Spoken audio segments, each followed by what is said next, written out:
Last time on Square Roots, Ryudo rails against capitalism, Elena dreams of a big wet tongue wrapping around her, and we meet a big cat who doesn't like the way we smell.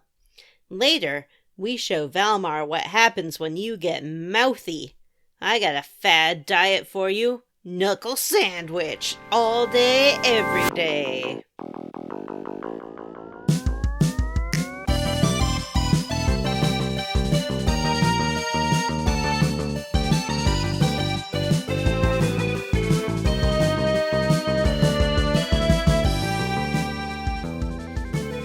Hi, and welcome to Square Roots, the classic RPG podcast.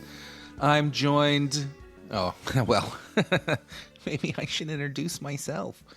My name is Matthew Van Zant, and I'm joined this week by only two co-hosts, the indomitable Johnny Brendan. I have a little man who lives inside my mouth that has teeth and does a tongue attack. And the ingenious Vanessa. Oh, I'm the ingenious Vanessa. Okay, welcome. And the irrelevant Matt. I don't, yeah, thank you. I'm not. Jim's not here this week because he's out of town again. That's right. No, Jim. Oh, I'm sorry. I mean, Jim's not here this week. Of course, he has a terrible diarrhea. Poor guy. Wait, so Jim's just not can't here. Catch a break. Can we record outside today? I understand. This is a reference to having a substitute teacher, and you ask if you can go, like, sit outside in the field and have class out there, or just have normally a run Jim, around and when he play hosts, class. And it's a nice day, Jim will let us record outside. Yeah, that's true. Well, I guess, let me think about it. No. You're going to sit in your chair, and you've got a pop quiz. Damn it. Anyway, this is the Square Roots podcast where we play your favorite classic JRPGs one chunkarino at a time. Well, you know, not so much classics these days and not so much JRPGs. We've been around for a long time. We play all sorts of stuff, but, you know, ostensibly your favorite classic JRPG podcast. Anyway, this is episode 3 of Grandia 2. Wow, wow, wow. Is this anybody's favorite classic JRPG? Yeah. Someone was just saying in the Square Roots Facebook group today that they really loved it. I think it was Ron, your friend, and Johnny's, and not mine. Wow. Well, I've never met him. I've known Ron for years, and I have met Ron. He's very tall. I played D&D with Ron. It was fun. And then I had to drop out because I'm too fucking busy. Anyway, is he very tall? I didn't know you'd that. Stopped. Yeah, I did. I had to stop. I just can't keep up with that and everything else. Anyway, so we've talked about what we do on this show. I've identified all the hosts. Anything else that we like to do before we dive into hot gaming news? Do you guys want to, I don't know, tell me a little bit about yourselves? Just like a refresher for episode 459.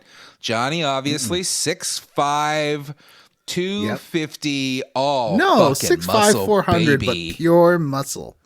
Okay, sorry. So what does that look like? Johnny, 6'5", 400 poundos, all muscle. Vanessa, our resident teen. She's only 16, but she has parental permission to be here. I don't like that. Why don't you like that? It's not like we hit on her during the show. She's our friend. And you're not allowed to hit on your friends. That's true. That is a fact. I believe well, you if go they're to horny 16, jail. it would be weird and inappropriate. What if you're also 16? I'm only 20. Aren't there like Romeo and Juliet laws that apply here? No. Hang on, let me pull out my little laminated card that gives me the rules of consent for my state. No. Hot That was a reference gaming to a Transformers news. movie that nobody's going to get. All right, hot gaming news. You know what's bugging me? I had a fun introduction that I was going to do this week when I realized that Jim wasn't going to be here, and I planned it out, and it was going to be funny, and I can't fucking remember what it was. Isn't that the way things always go? Mm-hmm. Was it saying that he had diarrhea? Because you did do that. No, it wasn't. I was going to introduce you guys in a funny way, and I can't remember what it was. Be like, my very good friends, Johnny You know what? It's not coming back to me. It's not going to happen. Should have written it down at the time. Well, you know what? I believe in my heart that Jim will miss another episode sometime in the future, and maybe true. he'll Yeah, come just back write to it you then. down. It's true. It seems to be a pretty regularly occurring feature about once per season. He gets terrible diarrhea. He should stop eating chicken raw off the bone. I keep telling him, but he loves it. Give me that chicken. He loves the Does he- texture. Does he eat wall chicken? Do you think if Jim like punched a wall or used his whip on a wall and found a chicken, do you think Jim would eat that chicken? You know, those wall chickens look pretty fresh and tasty to me. I mean, so it kind Matt of would eat a depends. wall chicken. Well, if it came out looking like it just popped out of the oven, that's a magic chicken. You Come are on. in a magical Dracula castle. I would not eat that wall chicken. What if it restored your health? What if you had gotten you're right. stabbed and you were like, this Yeah, wall you're chicken right. could I like didn't think heal my about wound? that. Yeah. Okay, so you won't eat a wall chicken, but you will eat dungeon monsters. Well, yeah. Wouldn't you? You say they're delicious. Yeah, they're delicious. I am Senshi. Obvious. I mean, I really. Except he has long hair. I don't have long hair. I don't have any hair. I like it in games when eating food restores your health because it makes me think that the health meter is really just blood sugar. And you just got to get your blood sugar up. Do you like in Oblivion when you like down 7 apples and so you can watch your health meter just grow? It's pretty good, but my favorite is in Dishonored when you get to eat loads of tinned fish. And it goes, chomp, and it sounds Yeah, it has so a good. great chomp noise. Mm-hmm. All right, You friends. know, like tinned fish, it's very fatty these days. No. I've never. All right. I know you eaten want to it. get to the hot gaming news because you have to apologize for all of our stupid mistakes. I've got a little corner I'd like to call the Johnny's Sorry corner. Vanessa, could you sing a cover, a legally distinct cover of that Madonna Sorry song for a second? Mm-hmm. Who's the sorry boy? Who's the sorry boy? Who said all the wrong things? Who did everything bad? I will say this sounds more like Don't the interrupt Oh, sorry, Vanessa. I was gonna one note. Johnny, sorry boy. It does sound like a Soviet dirge rather than a Madonna pop song. Kind of did. I don't know the song Sorry by Madonna, so I can't really No, gauge. neither do I. All right. But I bet my version was distinct. From Yes, hers. it was legally distinct. All right, so let's so now number one, physical games are not $90 American. That was Wait, no, that- back up. What are you talking about? You can't just say physical. Oh, let's games talk- are we're talking- not- sorry, you we're said talking- apology corner, and then you just dove in. Like, what are you apologizing for? So I'm apologizing for all the Switch 2 news we got wrong last week because things were we were hot off the presses. It all had been announced. Everything was up in the air. So let's just dive into a few things that I want to correct. Number one, physical games are not $90 American. In America, they cost the same as the digital release so that we can preserve the life support that is GameStop. Which does seem to be $70 for, I think, most games and $80 for some. For the good ones. For the good ones, yeah. I mean, I'm gonna play that fucking Mario Kart though. You know? Fuck. Number two, the unit cannot display 4K at 120, but can do 1080p and I believe 1440p 120 via its HDMI connection.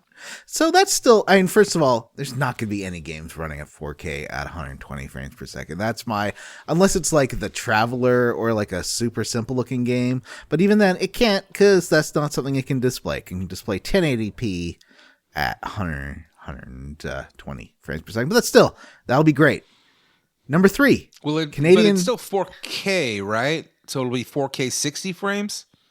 Well, who knows? That depends. It's not that powerful of a machine, so maybe with some DLSS, but unless it's a super simple looking game, it probably can't do that. It definitely said 4K though, right? It can. Yeah, it can do 4K 60 for sure. It's just, will many games, probably Mario Kart will. I bet Mario Kart will run at 4K 160 or 4K 60. Number 3, Canadian and American pre-orders are canceled for the time being because Canadian pre-orders go through the same channel as American pre-orders. I'm sorry. So, why is this part of the apology corner? This was news we didn't have at the time. Well, still. Oh, Johnny said the tariffs. Yeah. You know the big tariff chart that came out? That was Johnny. Oh, he's a tariffist. I am a So tariffist. he's sorry. They're terrible. 4 we've already covered. Nintendo's. Oh, actually, we didn't cover it on the show yet, right? Nintendo's bullshit should have been a free thing is $10. It's Nintendo's not bullshit. Free thing is $10. Not free thing is $10. We said it was going to be $100. Yeah, business walkthrough. Number 5, you will not be able to romance Zangief in the Switch 2 version of Street Fighter 6. I think I was just really ahead of myself there. It was more of a wish fulfillment thing. Mm-hmm. And number 6, the masks that come with Nintendo Switch 2 will not turn your children's head into bugs at Halloween if you watch the Silver Shamrock commercial. I was wrong about that. What's even the point of them then? That's good news. I wanted one of those masks, but I didn't want my children's heads to turn to bugs and snakes. Yeah, that would be terrifying. Yeah. No, it would be funny. A fun Halloween prank.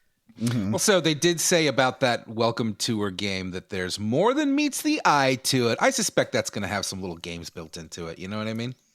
Reggie Fils-Aimé did subtweet them saying, I had to work really hard to make sure Wii Sports was free because Miyamoto did not want Wii Sports to be free. And I'm like, if this is a pack-in, everyone will buy it.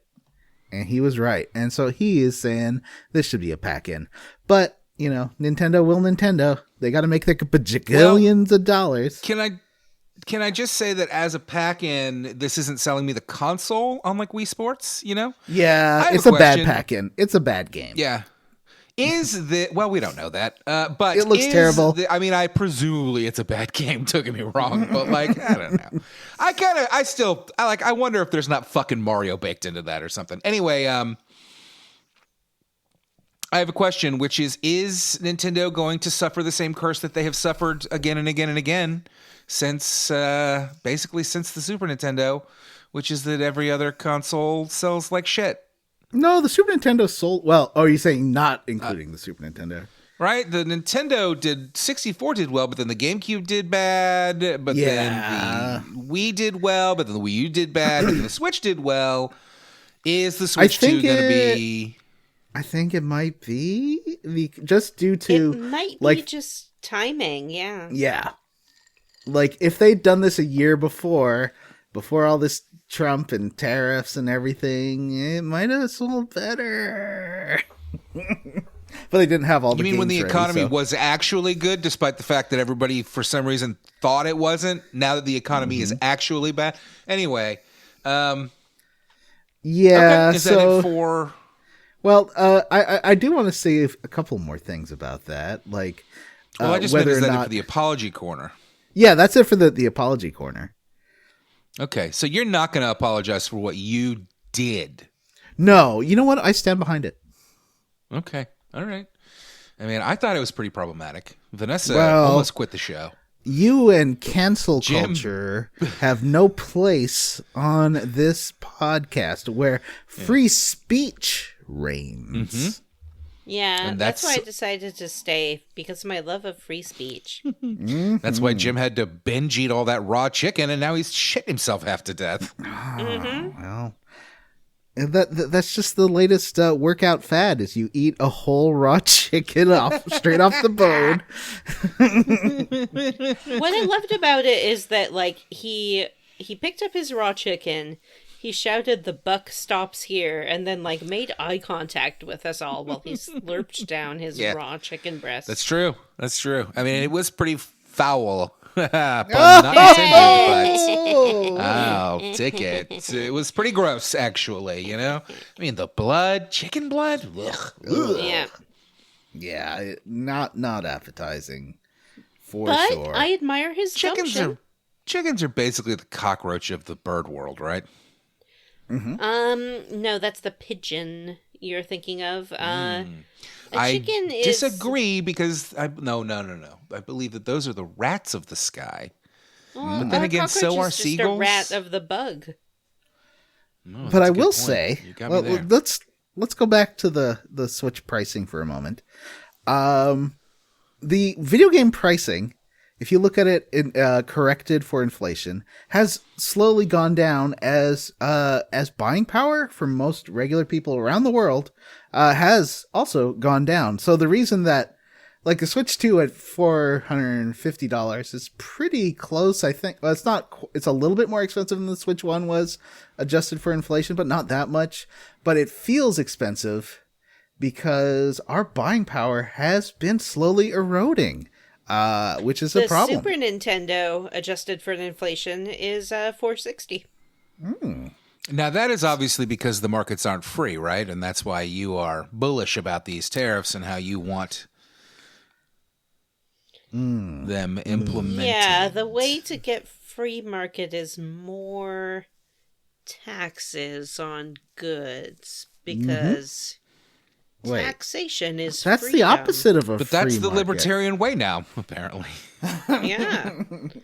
Hey, as love long as they do taxes. something Yes, about we cancel do. culture, we're all for it. Am I right, guys? Yeah, I Right. just want to be able to say right? any kind of slur I want to. Yeah. I like mean, that all those Go ahead and say some. dummies on Wall Street bets Okay. saying, like, look, I want a good economy. I'll take pronouns in your profile if you bring back good economy. That made me laugh. Wrecker. Anyway, let's move on. Who Potato has- eater. We're saying slurs. has hot Yeah. gaming news other than I do. Oh, well, it can be still okay. Vanessa. This year's most anticipated release date has finally come out. I'm not talking this quarter or that quarter. I'm not talking this month or that month. I am talking a firm, actual calendar day, a very special day. In fact, May Day, May 1st, the release date for Taskmaster Series 19. It's coming back, baby. Oh, nice. Okay. I'm going This to has give you a been a thumbs up on long this one, wait. even though I hate this. But I'm Vanessa, excited this for is the Jason longest Mantzoukas. Yes. Yes to both questions. Yes to, is this the longest wait? Yes to, is this going to be Jason Mantzoukas' season? Yes to both. I didn't ask. Yes to everything. I said I'm excited about it. Well, then yes to your excitement. Okay. Because I think it's going to be good. Why do they make us wait so long? Why they make us wait so long? So many different possible potential reasons. As you know, at the moment, Taskmaster Australia Season 4 is currently airing. So it could be that they wanted to, like, give a little room between that and the UK version, because I think the UK version airs in Australia. It could be that there was other programming on Channel 4 in which it airs that they needed to make some room for. It could be that the Taskmaster Live experience, which is either closed or still open, it's one of the two, in London, took more effort and resources than they anticipated. It could be that maybe, like, Alex just needs a little break, and we don't begrudge him that. But for whatever reason, it was a long wait, but our national nightmare is soon to be over. Next month, May 1st. Fly to the UK and watch it that day, or if you're somewhere else in the world, like the United States, wait 24 hours and you can watch it on YouTube. I Well- can't wait. Nobody can wait. We're all happy. I mean, I can wait, but I'm excited. How do you think old Zooks is going to do? You think he's going to fit in? I think he's going to be like, "Oh, whoa, what even is happening here?" I think he'll be, he'll be Manzuka-y.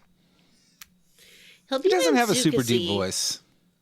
He has a gruff voice, It will be interesting to see how an American who lives in America takes to it. Of course, Desiree Birch was the first American on Taskmaster UK, but she lives in the UK and works in the UK, so is maybe a little bit more used to it.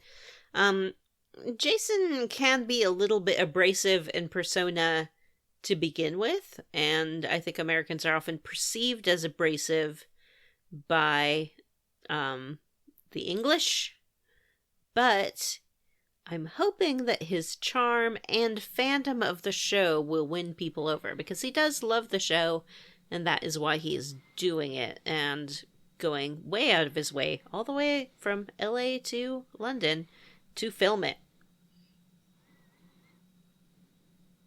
Do you think he had to live there for 6 weeks or something? I think he had to live there for 2 to 3 weeks. I think studio filming typically takes 5 days, and then the on-site tasks can take a week or potentially a little bit longer. So, week and a half. I'm assuming they, condensed it so he didn't have to stay. I mean, why wouldn't he want to stay? Who wouldn't want to stay? I would want to stay. I would just, I'd stay there as long as I possibly could. And when they were like, sorry, we're done with tasks, I would be like, okay, I'm leaving now. And I'd walk over towards the door and I'd be like, pop, pop, pop, pop. Fade out my little footsteps, but I'd just be in the closet. All right. Is there any more hot gaming news? Oh, yeah. So there was honest brother, because I looked and I didn't find anything worth talking about. There was a Microsoft AI demo last week on Quake running through AI at about 10 frames per second, Quake 2 specifically. What does that mean? So you can't run something through AI. Basically, AI learned from gameplay footage how to make a game version of Quake 2. It was trained just on the gameplay. And basically, imagine if Quake, if you looked down and then looked up, the level was completely different. Or when a monster came at you, it was dead by the time it got there. And the game doesn't really work and it's trash. And then John Carmack, one of the designers from id, not John Romero, I always mix those two up, was like, no, it's great. It's great. I don't know why people don't like it. This is incredible research work. It's so cool. And this is according to Ars Technica. I really find it interesting that people I respect get suckered into AI. It's so weird. I was showing as a joke an article about how Canadian lawyers should be using AI and hallucinations aren't a valid excuse anymore. But then the article was actually it was basically what do you call that? A press release. Yeah, a press release by an AI company. Why do people I get into AI? It's usually because they have a financial stake that you're not aware of. Yeah, I guess that's a big part of it. I got 2 to 3 thoughts, and I'll share them with you now in listicle form. Number 1, I can see the desire for and potential appeal of generative level design, which I think is one of the things they're trying to do with AI. However, we already have games with generative level design. And first of all, they already exist. And second of all, they're generally not as good, I don't think, as a nice level that someone has crafted. I think that handcrafted, human-crafted levels are way more fun than some of Starfield, I think, gave you generative planets and yeah. I mean, there's been a lot of games with generative level creation that have been very good, but the that's part of the game, is the replayability of being able to go back and redo the level a million times and have it be different every time. And while that can be certainly very fun, as that's certainly like an option, like there also is the well-crafted level, is Yeah, I have no problem also with randomly incredible. generated levels like in Spelunky, but that's where a person has made all these like parts, and then it's Right. the randomization that creates the new thing. And I'm not 100% against AI in that case, because it's not stealing anything. It's you have provided the information, you provide the input, you own the input, you've created the input, and then it creates an output. But this isn't even a game. It's just a series of images, and I'm quoting a little bit Checkpoint today on YouTube. They sort of said that it's not a game. It's a series of images, and you are hitting buttons, and sometimes it acts like a game, but it's not. And that is, it's just like the chatbots, like all these other things that are actually language learning models and are not AI. It's so frustrating to me. Yeah. Anyway, sorry, I could rant for hours. Or but as it's our not that Secretary of interesting. Education called it several times in a speech, A1, because only the best people are running this fucking country. Look, I enjoyed that and I liked it and I thought it was good because it's representative of the kind of education you can expect to get under her leadership. Is that Linda McMahon? AI? Yeah. Never heard of it. It is. A1 I'm still steak mad. sauce? Right before I turned 15, wrestling magazines were basically gay porn. And then right when I turned 15, Vince McMahon was like, this is an actual thing that happened. He's like, hey, we need to make these full of ladies and not super gay porn. And I'm still upset about that. He's a homophobic piece of trash. I imagine that coincided with the diva era of WWE. When they were like, hey, you guys want lady wrestling? Well, let's just get a bunch of models and put them in bikinis and have them jumping around. It is, and not that some and of those that was part of women him. weren't very talented and didn't give it their all. They certainly did, but Yeah, like China. She was a great wrestler. but it That's was what they a do. That's bunch what they of love bullshit. to do. They find something that's popular and gay, and they're like, let's take this popular gay thing, and then we can make it straight and sell it. But it's not the same because part of what makes it popular is the subversion of straight culture.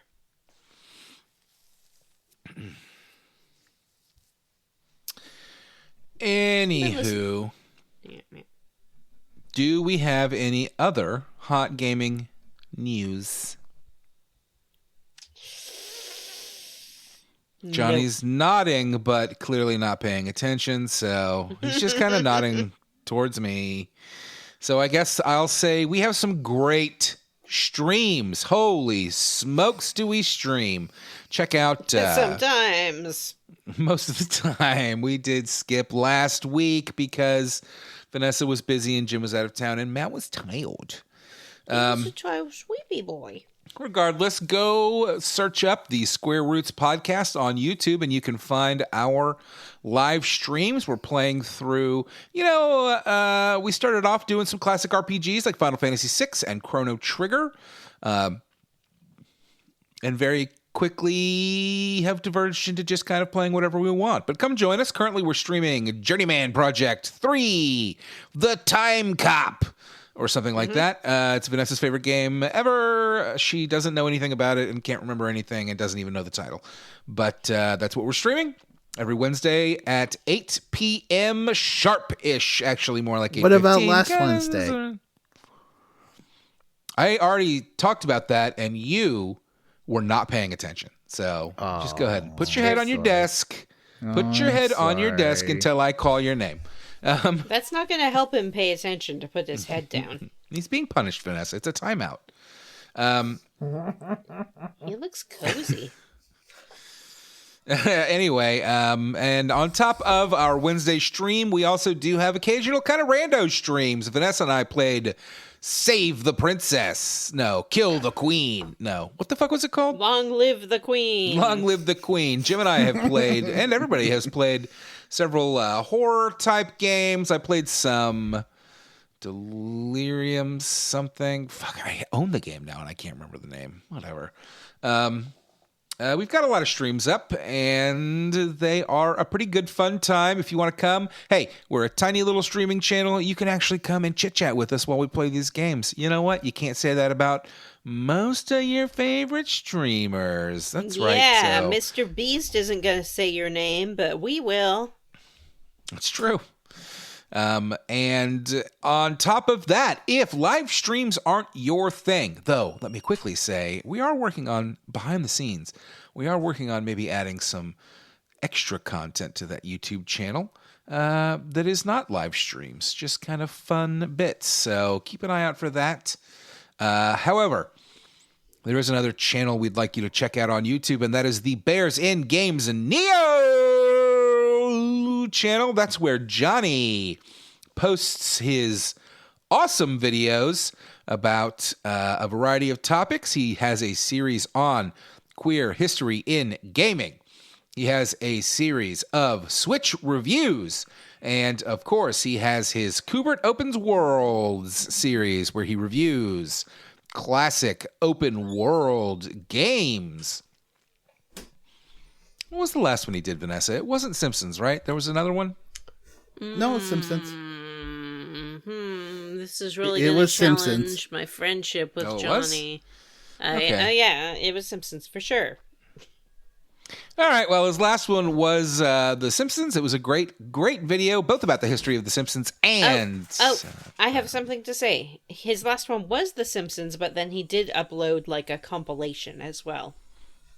Yes, that's right. And he did a queer gaming history video about the Leisure Suit Larry series. So, That was good. listen, whether those particular videos sound like they would interest you or not, go check out that channel. There's lots of other content. It's very fun, and we all enjoy it. He is currently working on... Now you have to talk. Saints Row 2022. That's right, Saints Row 2022. Whoa. Yeah.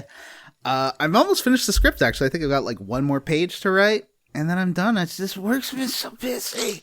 And then I gotta play this game when I get home. And this game is long. It's not long. It is short as fuck, John. I don't know what's been going on with you for the last several months, but every game that we play that is super short, you're like, it takes me so long. Mm-hmm. Well, I did get lost in this. Well, I was trying to find this. You didn't get lost for that long. Because here's the great news about Grandia 2. The levels are short. They're all 2 areas long. Yes, but Johnny talks to every villager until the dialogue options are exhausted. Boy, are the villagers in this game boring as fuck or what? This game, I mean, this One of chunker them took me talks about her diet. It took me 7 hours, according to the game timer. So this was a longer chunker time. for sure for me as well. I played it while I was editing on Sunday, and then I had to play it a few more times throughout the week to get all the way caught up. Anyway, check out the Bears in Games Neo channel as well as the Square Roots podcast channels on YouTube. They are great, and you will love them. And if you love us, go subscribe to our Patreon, please. We love you. We have a vote up right now, and that is a vote for a vote. It'll end this week, I believe, on Thursday. That is the week that this episode was released. And that is a vote on which category of games our next vote for game will be. The options are tactics, point and click, action adventure, and dungeon crawler. Last I checked, Tactics was in the lead, but point and click was creeping up there. So who knows where that's going to land up. They are tied. Currently, point and click and Tactics are tied for first, and Dungeon Crawler and Action Adventure RPG are tied for second. Oh, wow. It's really anyone's game. Well, obviously, I'm desperately hoping that we don't end up playing a point and click game because those are boring and bad. But What about point and click I'm desperately Batman? hoping that we do. Matt so says he we'll wants see. point and click Batman. I didn't say I wanted it. You said I you'd make us said play I it. would inflict it upon you. Yeah, unless my special pick, Tales from the Borderlands, wins. Hey, don't start. We're not doing this. We're not going to start naming the games we're going to pick for the votes if they win. Let's just get through the first vote, please. Anywho, go check that out, patreon.com/Square Roots Podcast. We've got a vote going right now, and as soon as that ends, we will have a new vote up for the next game we play after Grandia 2.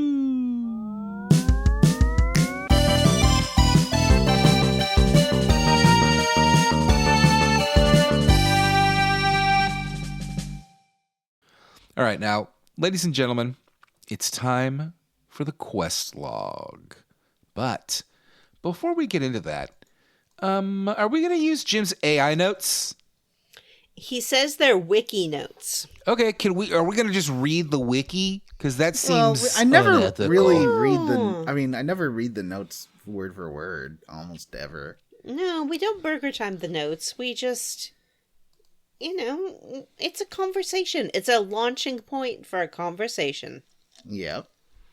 Yeah. So on the Skyway, the group converses about whether millennia can be trusted and Marek's history with Melphis, who attacked and destroyed Melfiche. Marek's village. So this Skyway thing, like, you guys figure this out. before we 'Cause I don't get know how on we're the supposed to deal with Skyway, these notes. I don't. Before we It's get on the not that hard. We Skyway- do it the same way we always do it, buddy. before we get on the Skyway, there's like all this wind, and all of the people are like, yeah, the Skyway's closed because it's too windy and dangerous, and you definitely shouldn't go on the Skyway. And Ryodo's like, oh, we're going on the Skyway! And you get on the Skyway, and of course, the wind just like immediately blows it down, and they all crash to the ground. What was it the wind of Valmar?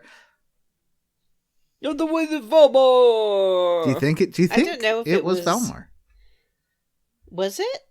I thought Or it was is it just, like- normal or is windy blaming and it they on- were just like dumb. You know how a lot of people will be like, well, this accident happened because of Satan. Yeah, I think it's that kind of thing. Yeah. I think it's like gay marriage is legal in Grandia, so the Skyway fell down. Oh. I bet Ryudo has some cool things to say about that. I mean, maybe he would be okay with it. He hates women, so, That has nothing to do with gay rights. That's how you become a gay. You just hate women so hard I that don't like that. I'm sorry, Sean. So yeah, your little Skyway compartment crashes, but where is Elena? Where'd she go? She not on. Everyone else just dusts themselves off. Yeah. They all dust themselves off and they're like, well, I guess we're all fine from falling, hundreds of feet onto this mountain snowy floor. But we don't know where Elena is. Smash cut to Elena. She's fine. Mm-hmm. But she's hearing a voice calling to her. And so she walks over to, I guess, a piece of the Skyway car that's reflective. And there, I wasn't in her sure own what that reflection, was. That must be it. she sees Melania. I mean, it looked to me like it was just like a random mirror. Yeah, I don't think it was a mirror. The woman. I think it was like the mirror. Yeah, I think it was like a shiny door. Also, quick question. So you said like they said that this windy, so the Skyway's not safe. Haven't they been using this thing? Yeah, for No, it's freight, been not for people. closed. It hasn't been closed. Yeah. It's been used for freight, not for people. Well, yeah, but then they say like some days it's too dangerous to go. Oh, You and would this know is a this if you dangerous talked day. to the villagers. Yeah, that's what you get for not exhausting each of their I didn't say I didn't talk to the messages. villagers. In fact, I said that what they say is boring, which implies that I do talk to them. Yeah. That's So true. what does she have to say to herself here? Is it a what's his name? Gollum and Smeagol? Is it Smeagol? like that? It's Smoggle.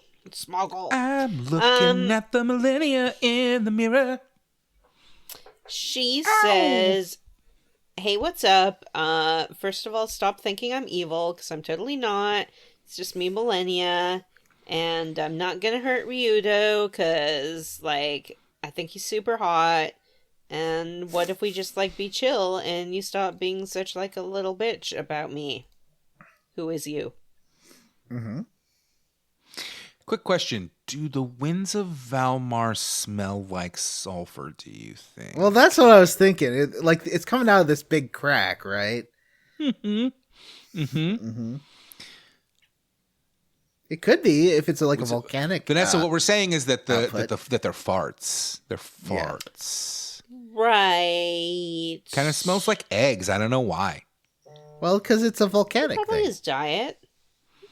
A lot of gas emissions from the planet smell like sulfur due to Excuse the me, rocks and stuff. while I put my phone on my charger.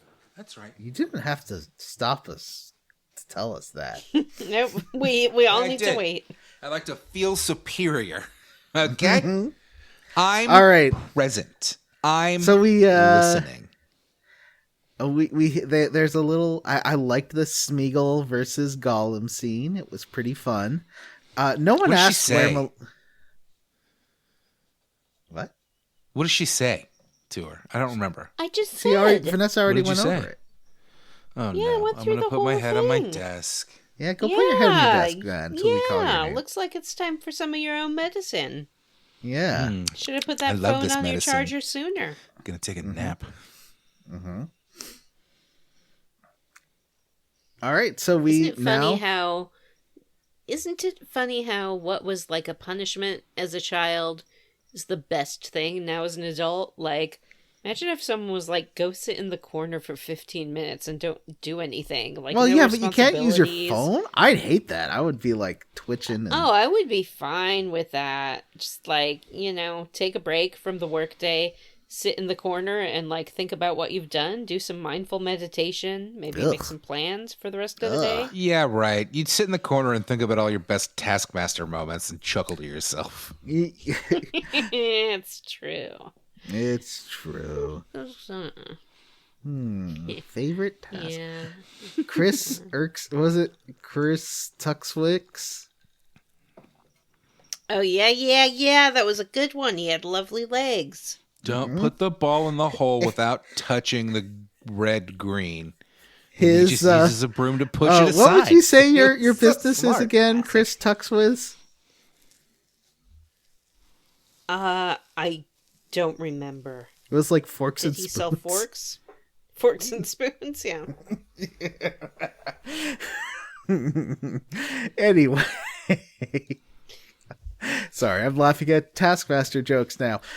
So now you get one of those, I would call it it's not really a dungeon, but it's like a traversal area that this game has. From one space Yeah, they're to like another. overworld. They're like overworld areas. This is Secret of Mana-ish. We've seen this in Yeah. many other games. It's great. Lunar I love these. has I love these. these little open. I love these little open area, fun little spots. Final Fantasy X had spot a is- bunch of these. I mean, It's doesn't every RPG really? No, pretty much. some do. I mean, sometimes you have your overworld map where you're just Yeah. like walking around Yeah. on the map, like Final Fantasy VI, and it's not very cute. Yeah, but Or still, some of those nice. take place. Some of those areas are like forests. Yeah, Yeah. but Not all it's dungeons. different. It's different. Yeah, How's it but different? I'd say this is pretty equivalent to like the Ghost Forest from Final Fantasy VI. Yeah, yeah. Yeah. When you're just walking on the world map and like you see a clutch of trees here or a mountain there, and you're super big compared to all of the like world geography sprite art. Like in this one, we're proportional. There's different paths to follow. There's little navigation puzzles to work out. Like I got to push a rock or something like that.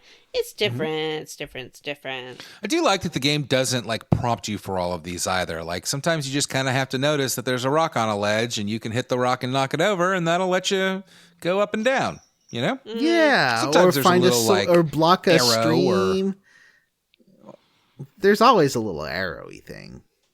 Oh, No. but like that little No. interaction The arrow. compass. I see what you're saying. Yeah. So this area pretty boring, but it's full of bugs. You go into some caverns. There's a little crayfish there. I liked the design of these little skittery guys. They made me laugh. I don't know why.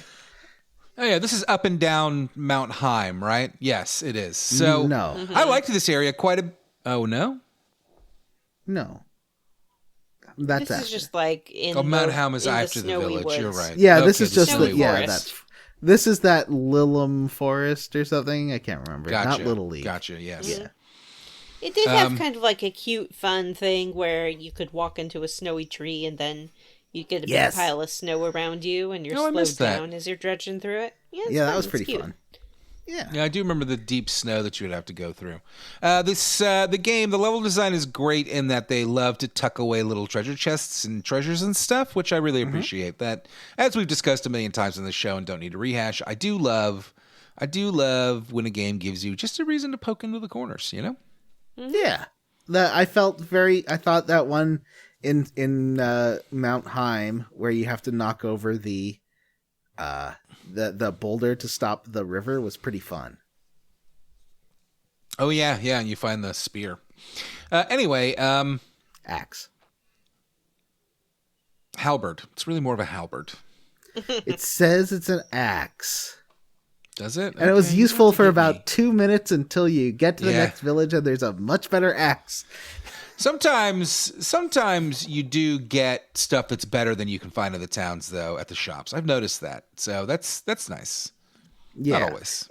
Anyway, so Anywho. you're wandering through, and then suddenly you get to this beautiful field of flowers. It's like springtime all of a sudden. All the snow goes away, Yeah, it's lovely. and there's flutterflies. There's flutterflies, right? Yeah, flutterflies Little, everywhere, Sort of Orby Borbies.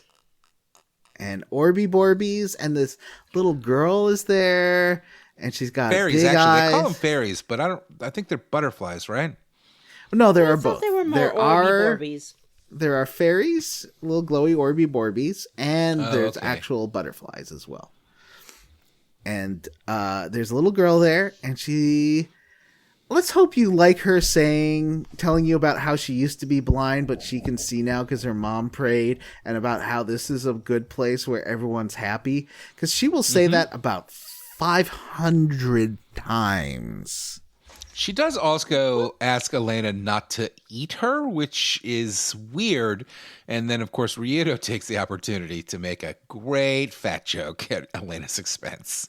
Oh, yeah, what a tubby teen she is. You've been packing it on lately. Or whatever Yeah. it says. I'd be afraid you were gonna eat me too. Oh. He's so negging this- her, guys. He's clearly negging her. Oh, yeah. I insult Vanessa all the time. She loves it. Yeah, but you're not trying to sleep with me. And That's Ryudo's clearly true. trying to sleep with Elena. Yeah, that is true. So little girl, like, yeah, I have this new eye and it's great. And I used to be blind and everyone's happy. Welcome to the garden of happy memories where everything is happy and nothing's bad happening. And it has nothing to do with, what's the name of the bad thing again? Valmar? Valmar. And nothing to do Yeah, with but listen. Valmar. In her defense, if you had been the receiver of a miracle cure that, completely eradicated a serious disability that you were living with, you'd probably never shut up about it either. It's fair. It's true. I hardly It's ever true. shut up about my ankle, and that was just normal medicine. And also, if you were just like a sad peasant person living in like medieval times, you would definitely attribute that to God. 100%. Does the mom... Okay, so... Well, we'll talk about this in a second. So I have some questions. Let's not jump here. ahead because we leave the sweet garden and head to the village of Miramu. Yeah, Miramu. Miralax. Miraumu. Miramax? And so the mayor is there, Focus and he's Pictures? very upset. This mayor is always upset. I think he's in a position he's not suited for it because he seems like his character portrait is always freaking out. He doesn't have the I think the, what would you call that, stability and calm reassurance you want out of a politician. He seems to just always be freaking out. I mean, it is a village of like 7 people. There's more than 7 Yeah, people. they probably like rotate. who Oh, the okay. mayor Oh, is. God forbid. You're right. It's a village of 11 people. It's like 50. freaking, like, there are 4 houses. Some of them are There- children, though. Yeah, There and are children aren't 15 people, as people. we've established on this show many times. And there does seem to be a bit of a problem that he tells you about, that everyone will tell you about, that Nicholas, a little boy, has gone into a coma, and there seems to be several people who are in these weird dream comas, but they seem happy at least. They also, like, they say it lasts for like 3 or 4 days, and then they wake up, and then they'll be awake for a little while, and then they'll have another long sleep. This is called depression. Oh. Well, I assume that, what's the kid's name? Nickelback? He's probably just lost in a dream of looking at a photograph. Yeah. Here's my photograph! So, yep, we've got some kids in comas. We've got a weird little girl. The townspeople are definitely blaming, what's her name? Era last name? and Susan? No. Sondra? Sandra. Sondra. Sondra. Okay. Ira, I guess. Ira and Sondra is her mother, Ira. and the Nickelback's mother says that Sondra must be a witch because Ira can see again, and now suddenly all these people are in comas. Can I tell you a story about the name Sandra? Sure. Yes, please. Sandra I was Bullock, dating. America's favorite actress. I dated a guy named Robbie Named Sandra? for 4 years, and he had 2 sisters, Lezzlie and Sandra. Lezzlie and Sandra, and I couldn't figure. Every time I got the name wrong, I was like, I always mispronounce it because I always said Lezzlie. And he's like, her name's not Lezzlie, it's Leslie. And I always say Sondra because I got so anxious about saying Leslie wrong that I started saying Sondra instead of Sandra because, I got in my head, I got the yips about saying his sister's names wrong. Has that ever happened to you?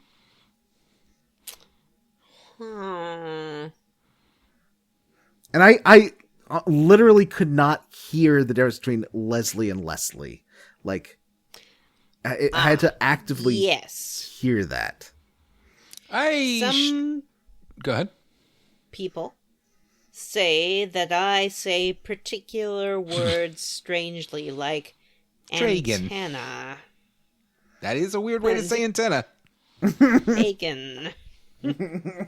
Pagan. And Dragon. these people, no matter how many times I say something in what I consider just to be my accent, they'll be like, that's not how you say it. You say it weird. I mean, I think it's But, okay to pick on people's regional accents, though, right? Yeah. Like, that's Yeah. I used to oh, make absolutely. fun of a different guy I dated for saying bagel.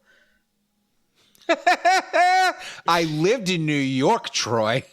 But he really I know did how say to bagel. pronounce bagel. There are regions where people say bagel instead of bagel. Well, those regions are wrong. I know. Hey, man, I'm from regions where Texas. people If say you think I hoose didn't instead of grow up house. saying nuclear, you're wrong. I did. Nuclear. Anyway, back to Sondra.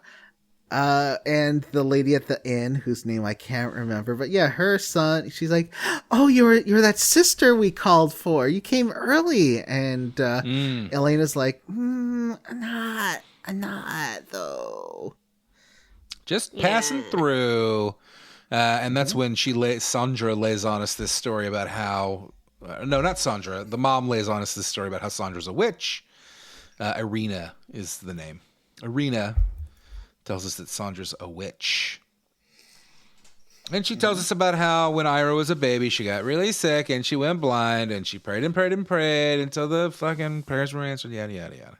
Is that what small towns are like, Matt? I think you're the only one here. No, you are incorrect. Jim is the one that is from a tiny little town. I thought you were from, like, Tyler. Isn't Tyler a small town? No, it's a city. It's a small city, but it's still a city. Okay, so you don't know everyone. Yeah, but like the small towns Tyler. that Jim goes to, I've looked at some of these on the Google Maps because I find them absolutely fascinating. There'll be like one bar, and that's it.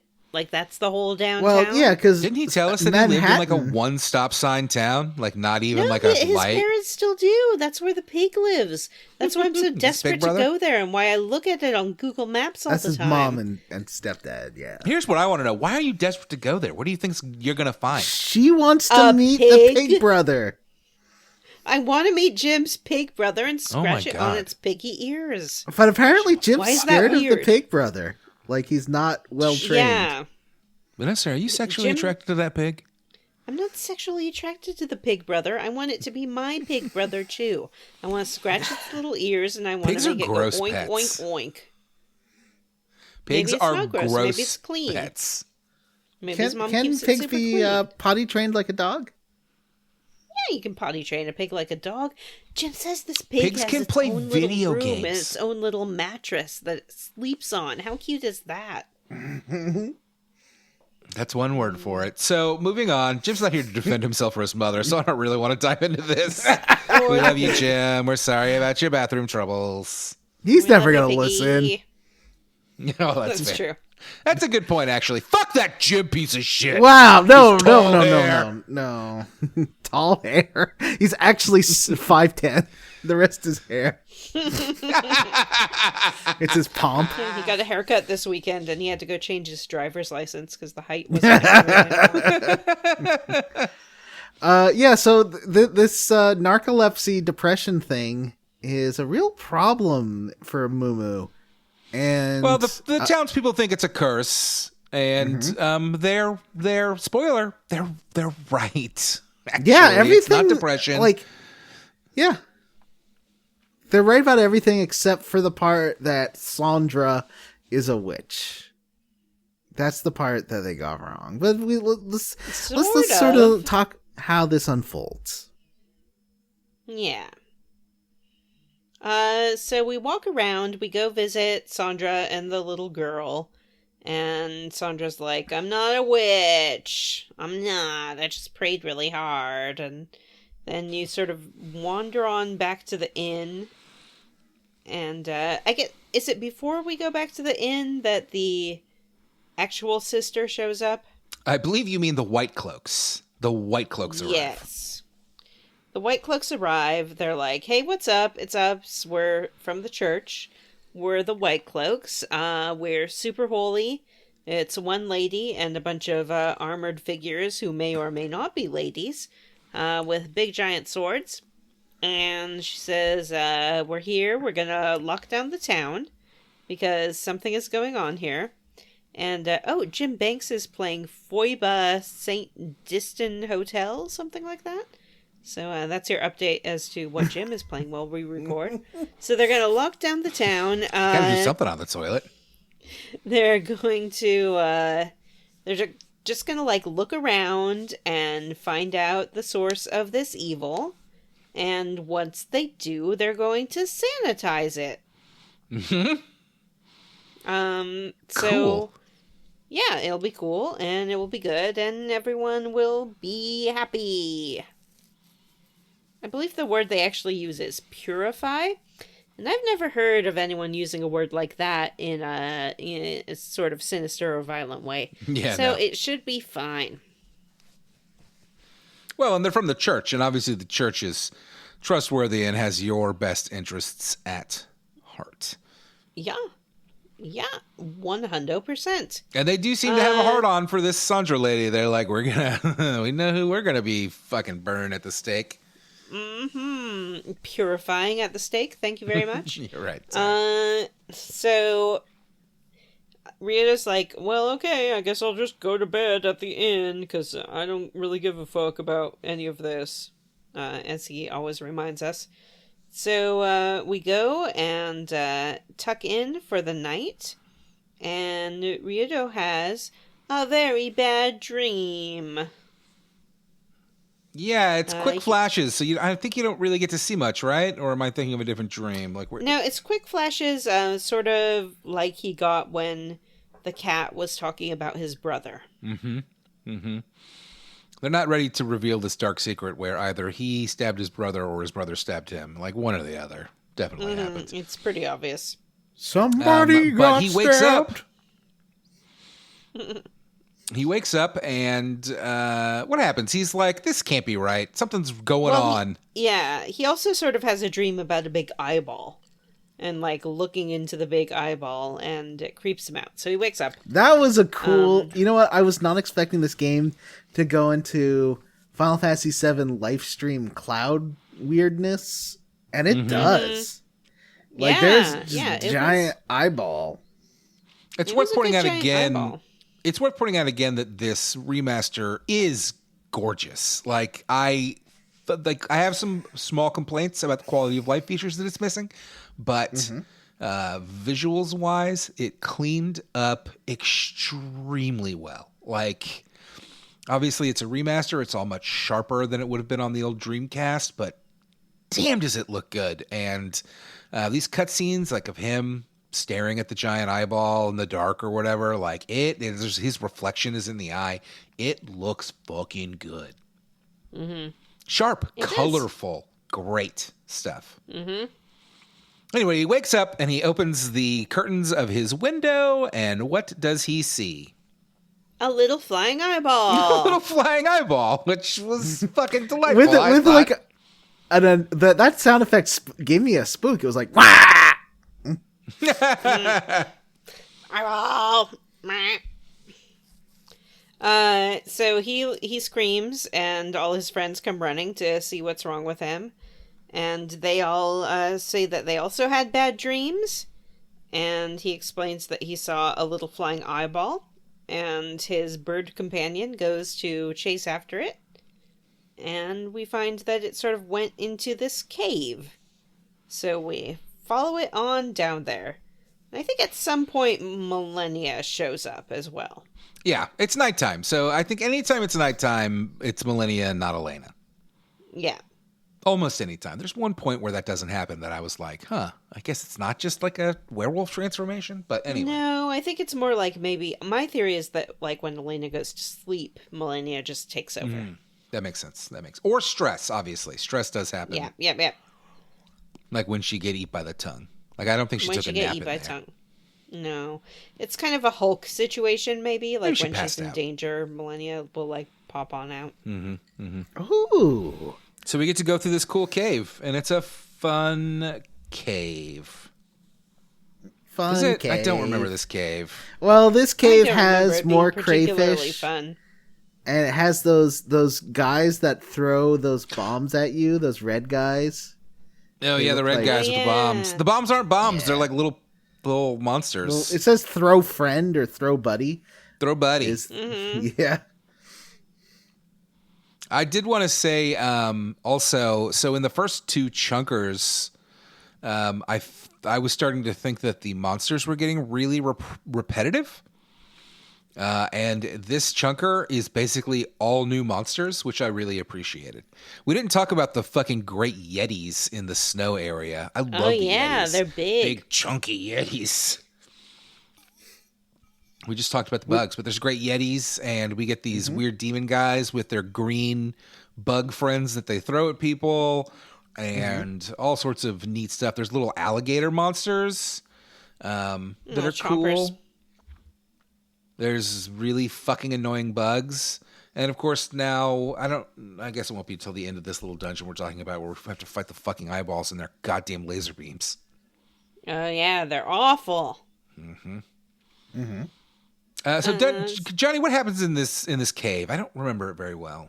Well, you go through the cave, and then you do find a shrine, one of those seal shrines for Valmar, and the seal part, the circle thing, is all staticky, which means it's been broken. Like, well, Yep. definitely this has something to do with Valmar, and it's not Sondra being a witch and Era. It's really convenient that every village we go to has a seal of Valmar under it, and B, that seal is already broken and infecting the town. Yeah, like this is the whole world, right? So like we just happen to be on the path of where these things were. It's kind of it's a bit like that Dragon Quest thing of each town you visit has its own story, except they're all tied to the main story in this one, in that it's all like a different piece of Valmar. I mean, it's a little cliched. It's a little cliched, but I think it's the game. It could be less that we just happen to be there, and more that someone in our party is extremely eager to go to where these different pieces of Valmar are. Oh, but they're all in our path on the way. We're taking as straight a line as we can from our starting location. Are to the we though? Fucking... Maybe Elena is subconsciously diverting us to all these other bits of Valmar so she can eat them. Oh, she knocked the fucking Skyway thing down. Yes. Maybe she did. Yes. Whoa. You just blew my mind. So Elena is causing all this, but she can slurp up all the winds of Valmar.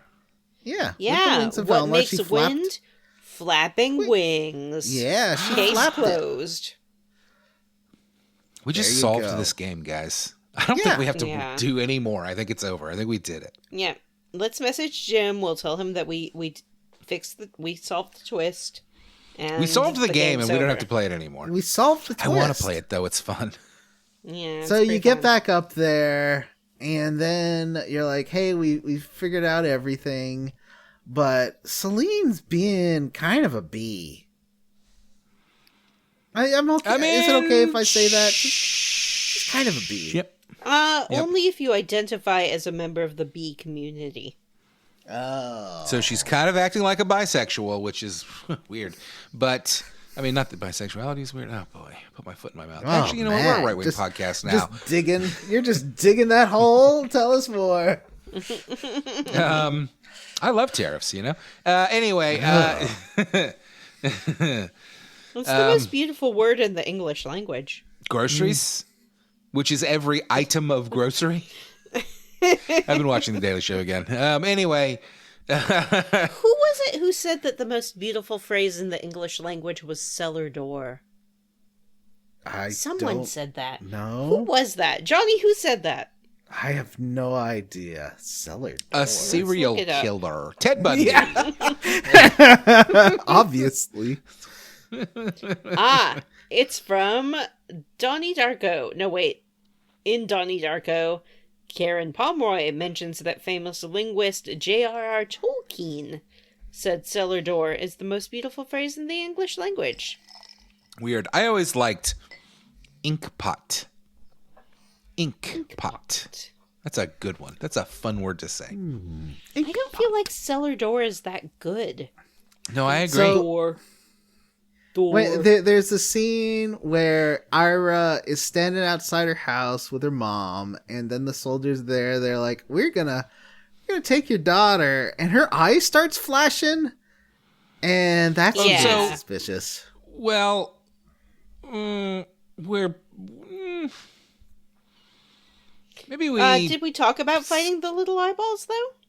Oh yeah, we do fight little eyeballs. And also, we didn't talk about going through the shack and ending up back in the garden, and that happens before. That happens? Oh, sorry. All right. Well, you do it. But I can't remember if it happens before or after the dungeon. But anyway, the dungeon, we get to the end of the cave, we find the broken seal, and we have to fight a bunch of little eyeballs! I don't like it! So pretty much, I think that if it's the full pack, they will do their like omni beam attack. Delta beam. Delta beam attack, where each one, can laser beams connect between each eye and then circles you and kills you. And it hurts. It's bad. It hits hard. Well, but I think once you knock cancel one of the eyes out, I don't think they can do that anymore. And you can just cancel it. You can just cancel it. Yeah, I wasn't able to do that every single time. Because they run around the field. We've talked about the combat and how they run around the field, but boy, it's weird, huh? It's a little weird. These eyeballs really like to run around too. They're hard to hit. And that makes it hard to get to them. Like I'm going to cancel, but your character's on the other side of the screen. So by the time you get there, you're not able to cancel. They've already zapped somebody. Though I will say one of my favorite things about this game is when you have one enemy left and a bunch of your characters get their turns off at the same time, like one after the other. And just depending on their distance from the enemy, they'll all rush the enemy. And so all of the attacks will be landing like consecutively from each person. I love it when that happens. It's almost like the all-out attack in Persona, except organic. It's so fucking satisfying to me when all of my characters run over and just start fucking murdering some mob. It is hilarious. You know what I'm talking about, Johnny? He's nodding again, but he doesn't know what I'm talking about. So yeah, well, and that's the nod of someone who doesn't really know what you said, but heard his name, and he's like, I guess it's time for me to act as if I was paying attention. So to me, it looks like in these notes it happened before we went into the cave, but I remember it happening afterwards. But either way, we run into Ira, and she convinces us to follow her into her special place, which is a cool shack behind her house. And once we get inside, there's a hole in the floor. It must be after this because it's the second. Yeah, it's definitely after. I'm sure it was definitely after the laser things, because she takes you to that hole in the floor. And then she drops through it in a really creepy way that I liked. She just walks backwards into it. That was fun. And it takes you back to the broken seal, but there's a new entrance that you can go through, which takes you to the garden. Where we have another conversation with her that frankly I don't recall. I'm pretty sure it was just like happy place, eyeballs. Everybody dreams happy. The woman from the church slaps her mother around. And... I thought that was the leading into the boss fight. All right, I apologize. Anyway, so we head she back. Doesn't get and up now from we that, kind of. Not that it wasn't clear from the start, but clearly this girl has been possessed by this eye of Valmar. But she just wants everyone to be happy and comfortable. Well, she's a sweet little girl. Mm-hmm. But Valmar's the devil, so yeah, that's how the devil works. Melania's like, hey, that's the Eye of Valmar girl. I'm gonna suck that eyeball right out of her and eat up her little soul. And Ryudo's like, really? Do you have to? Is there no other way? And she's like, stop being weird about it. It's just what's gonna happen. And I have to murder this girl. Fine. Yeah. I have to put this girl into a essentially vegetative state. And you're just going to have to deal with that. So what happens? I did want to say, when you leave the garden the second time, you actually leave through a cool little entrance that is right by the exit to the forest area. When you initially passed through, there actually was a wooden fence there. And now when you exit out of the garden this time, that wooden fence has been opened and is right by the exit to the forest, which of course takes you to the world map, which leads you right back to the town. So probably pretty hard to get lost if you have to head back to this garden somehow for some reason. I feel like this is negging me because I did go all the way back to the crash site. So that's why I got Johnny, so leveled if someone's up. negging you, it means that they're trying to sleep with you. So take it as a compliment. I think he just wants to establish dominance before he sleeps with me. Yeah. In bed. I just think that I like to pick on my friends a little bit, like a little friendly ribbing, you know? Like that's so what I we did do. spend like 45 minutes going the wrong way, but you know what? I leveled up my books. I got that pirate loot ability. I got all these. I got that. Jim fucking lied about that pirate loot ability. He's like, "Oh my god, it drops fucking power nuts like crazy. I love the power nut." It depends on the enemy. I did get power nuts. I did get those life nuts and stuff from. Yeah, I got a few, but it wasn't. Jim made it sound like it was fucking crazy, and it's not. I got like at 7 all. or 8 in one dungeon, which is a lot. I mean, it was fine. I made the bear boy very fast. He's now like super speedy. And anyway, yeah, I got a little lost. But you do find. Is this well, we're jumping before or after? Yeah, I'm going to talk about the mom getting slapped. Now is the thing that you have been wanting to talk about, which is that we head back to town from the garden and we run into Celine, and she has, claimed she's decided who her victim's going to be, and what happens, Johnny? Well, she's like, look, we now know without beyond a shadow of a doubt that Kingdom Hearts is light. And Sondra is a witch. And the daughter is full of demon. And Sondra's like, what?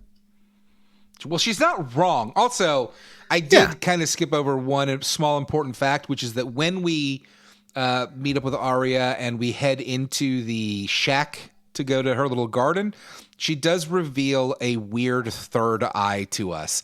And it's not like your traditional third eye that's like in the middle of your forehead. This one's just kind of off to the left, off center from her from her thing. And it is gross and creepy. Yeah, it's not cute. No, it's not cute at all. But that's how she sees. And that's important. So Celine, what if Daredevil had a weird third eye? Vanessa, would you still think that Daredevil was hot if his power included having, which would make more sense since he got his power from getting coated in radioactive material? What if he just grew a little third eye and that's where his like cool radar sense came from? Would his little third eye be behind his sunglasses? No, because that's not. No, it's higher than that. It's mid forehead, but not like equidistant between the eyes. It's off to the left a little. And it's not really even with her eye. So it's just kind of off center in every way it can be. But he could grow his hair out like Arya and cover it up with his bangs. I don't want him to have bangs. No, I definitely wouldn't think he was hot if he had bangs. Man, have you seen Brian David Gilbert? He's hot. Not recently. I would probably not think he was as hot. Would not smash. Like, if he was still like, hanging out with that bullseye guy and like he was still shredded like a Ninja Turtle. Sending to him. No, if he was like, that one prison scene and he's like, what? That was pretty good. Fired. I think it wouldn't matter what he looked like in that situation. You Stick a Band-Aid over it. Creepy Stick third a Band-Aid eye. over it. We are good to go. All right, Johnny, I apologize for the tangent. Please tell us more about what happens when Celine was playing goes this in and meets handheld Sondra. Mode. I was playing this in handheld mode. I didn't notice the third eye. I saw it flash, but I didn't see like a weird growth. I didn't know. No, they even say, it's in her portrait, and they even say, like, holy shit, look at that eye. They're like, oh my God. I probably, I was at a busy car Blinky, dealership. the fish I just from didn't The notice. Simpsons. I played this in a car dealership, waiting for my tires. But that's okay, Johnny. We don't all have to catch up every single, thing. I'm not always that observant, I guess. But no, that's well established. So Celine, I think, I think she might be one of the big bads of this game. That's my guess. To use a word. You think she's like an secret Valmar worshiper? No, but I think that it's gonna be like in Dragon Age 2, where she's so obsessed with killing the monster that she becomes the monster, like that one lady does. The Templar lady wants to kill all the mages. Yeah, I would say she's already become the monster because she is like at the drop of a hat is like, I'm gonna let's just kill the village. This village to the ground let's just kill everyone there. What? It's the only way to be sure.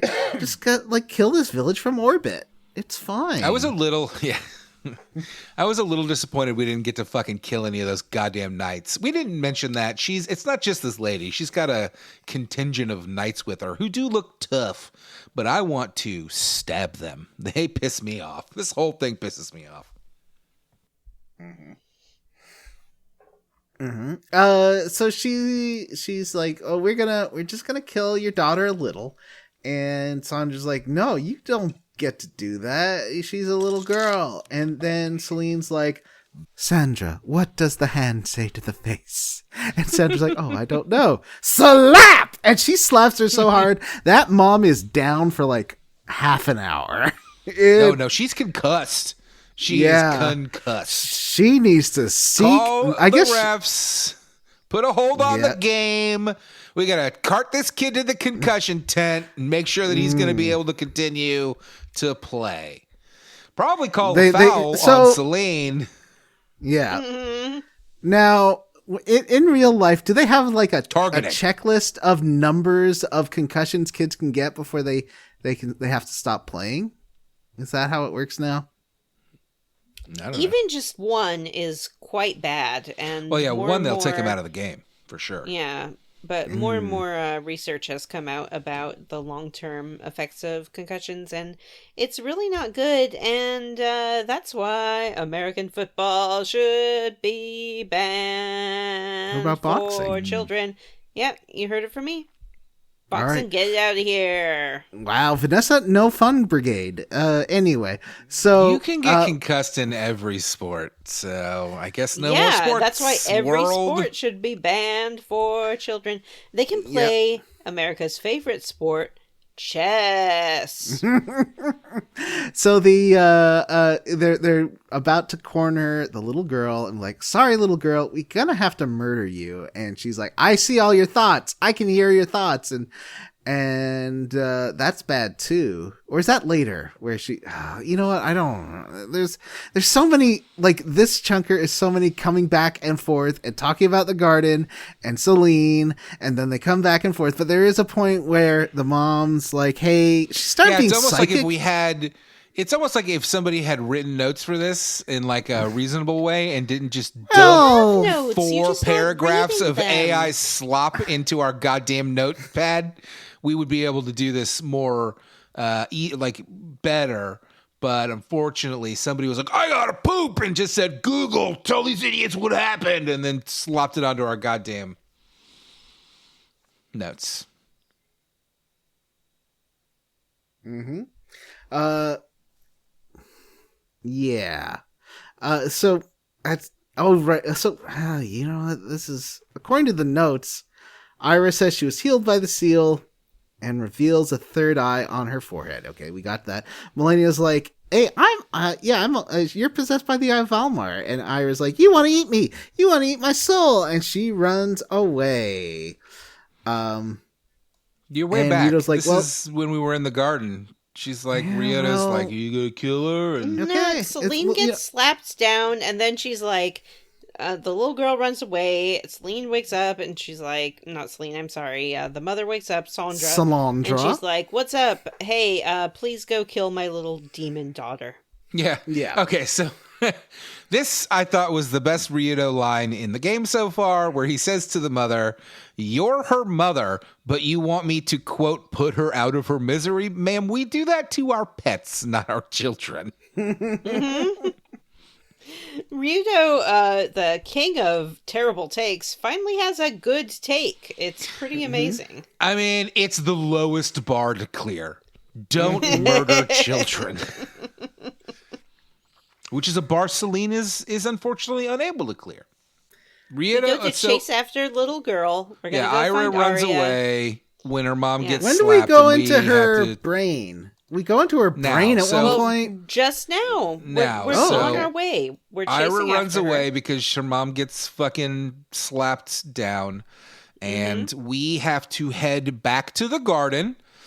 And you have to do this by exiting the town and going back to the forest. And then remember how I mentioned there's this cool little gate that was closed, but now it's open? You just walk right through that gate. You walk right through the gate. You were asking, was it this morning? You were asking, like, how do I get back there? And I was almost going to be like, there was a little gate that was closed right by the entrance, and now it's open. And I was like, you did post that. that. You won't see that. Well, you There's said no that way later. you won't see that. After I you're like, I got lost. And I was like, okay, I guess I should have said it. Anyway, I'm sorry, John. I'm just teasing you. You know, but I looked it up, and the walkthrough was like, go back to the garden. That's all the walkthrough said. It didn't be like, it wasn't like anything about a gate or. No, because you just fucking left there like 10 I minutes don't know. ago in game time. There was so many going back and forth. Some people are good at game direction, and some people are bad at game direction, and it's okay. I'm usually And sometimes good, but even if this you're one good was at a bit you weird. can get turned around. The camera's weird in this game. It's weird. The camera's terrible. Weird. I want to pull this camera back so bad. I just want to pull it back. Just like a little. Like, let me pull it back a little, please. It's not as bad as Anyway. Grandia 1, I think, because it's widescreen now, so you have the left and And right. it's not slow. That Grandia 1 Yeah. camera was like the slowest fucking thing that's ever existed. Anyway, Ira runs. We have to leave and head back to the garden to find her. And when we get there, we get sucked into her brain. Yeah. What is the best dungeon in the game? This is a It's goddamn. her soul. This is a fucking trip and a half. There's ride a so when whale! you pick up gold and stuff in this, and like a helmet and things in this dungeon, and they come out of it and they're real. How's that work? Yeah, that's the power of imagination. In fact, I can do it right now. I can imagine a helmet, and I can And it's in imagine my a big hand. pile of gold. holy shit. I'm rich. Wow. I should have figured out Thanks, how to Vanessa. do that. You know what? Now that I have all this gold, I'm pro tariffs. Oh. Anyway, Tax cuts for the wealthy are good for all America. That's all I'm saying. Let me count this real quick. The Ooh, only it's reason actually you not that care much. about goods costing twice as much is if you're poor. I did like that one part in one of the caverns where you have to cut all the roots to the tree to open up these different ways to get treasure and to open up the way to get out. That was fun. I Yeah, liked that was in the first cavern. That There was was- fun. That was a fun little cavern. There's some other like weird things you do in this one. I really like this level design. Like at one point, sort of parts of the village are mixed up and they're turned sideways. So you're like walking on a fence because like the world is slanted 90 degrees. That was really you cool. like climb up a fence like ladder. Yeah. And there's weird eyeballs and there's some traversal puzzles so that you can get all the pieces of armor and stuff around here. And then you finally get to the eyeball. No. Mm-hmm. This eyeball gave me trouble the first time, and it is entirely my fault because I decided to run past some enemies in this dungeon and not fight them, and you really can't do that. The game is quite good at keeping you leveled where you need to be if you fight every mob you come across. I did take this chance to completely level up the tongue of Valmar as one of Millennia's attacks. I don't like that when it switches between Millennia and Elena, you have to like re-equip everything or else they won't It's have magic. terrible. Yeah, I agree. Don't like that. You should have like it should just carry over. I think would be the easiest thing. Why not? Except for the weapons, I guess, won't carry over. I have Anyway. a purple lightning attack on Ryudo that does around 1,000 damage. So that is pretty good for these boss battles. Mm-hmm. Yeah, that's very good. I do like all these area of effect. I also put like, you know, that one book of wizardry. I maxed out magic power and put that on Millennia, and that's a good thing to do. Oh, that's clever. Having the fire enhancement thing from that book with the intelligence Skill from that book that enhanced both of those things makes Burn Flame the fucking craziest area of effect spell I've ever seen in a game. And Burn, it reminds by the me way, a bit of Final Fantasy VIII and how you can sort of break things by like tweaking them that way. I love that. Like that. Once I played through Final Fantasy VIII that way, I loved the game. So I like. We love an in-game exploitation. Yeah, I did. I did not. I never leveled up any of Millennia's stuff, which I'm bummed about. I never thought about opening the book and looking at her skills like that. So I didn't get the Tongue of Valmar because you have to unlock it. But Vanessa mentioned the Purple Lightning. Do you guys have Ryudo's, what's it called? Tenseiken? But he's got a second one that uses the bird. Yeah, with the bird. Yes, I do. That thing leveled up hits for like 1,500 damage, and it's fucking awesome. It's crazy how powerful. There is quite a long build up to that one. What do you think of I think it's interesting how they combine like traditional animation with regular attacks. Like I think that's pretty cool. It's in a way I haven't. But really only seen some before. of them. Yeah. Right? Like, just as an example, Burn or Burn Flame just kind of uses lighting effects to use their spells, but then you'll get like Zap, which is a area of effect lightning attack, and that one will do a whole goddamn thing where like traditional animation will pop in and the character will float up into the air, and you get that with Millennia's Wings of Valmar as well, her big attack that she can do that does a ton of damage, but you get like a whole animated scene. I really like them. I think they look great, but I do really wish there was like a skip button. Like, okay, like let me hit A and just show me the numbers. Yeah, when you get that tongue attack, that one's pretty long. That little. Well, that kind of brings me to some of my complaints about the quality of life stuff, which I mentioned last week with the crashing. Like, I really wish there was an autosave, but this week, it's not just the because this week I had to replay that boss fight, Tongue of Valmar, from last week before I could get any further, and I realized you cannot skip through the cutscenes at all. Like there's nothing. You can't really even skip through the fucking dialogue. Like you just have to rewatch the whole thing. Which not that that's happened too many times, but it is really frustrating when you have to rewatch a whole cutscene. This is why autosave is the greatest invention of the 21st century. So far. It's unfortunate that, and this is a remaster. It's not like we're playing the original version. So there are just some things that I really wish that they would have done more with. Autosaves, skip cutscenes. These are simple things that most games, even remasters, are able to implement. Being able to skip through long attack animations, they're gorgeous, but you see them a few times, and that's enough. I would also really like an actually like fully voice acted game. You know, like we got that with Tactics Ogre Reborn, which was much longer. They did a full voice acted version, which makes it a lot easier to just put the controller down and absorb the cutscene versus like trying to click through the goddamn dialogue, you know? Which is some of it's voice acted, but to be honest, I've been playing this game on mute most of the time because I'll have the telly on while I'm doing it.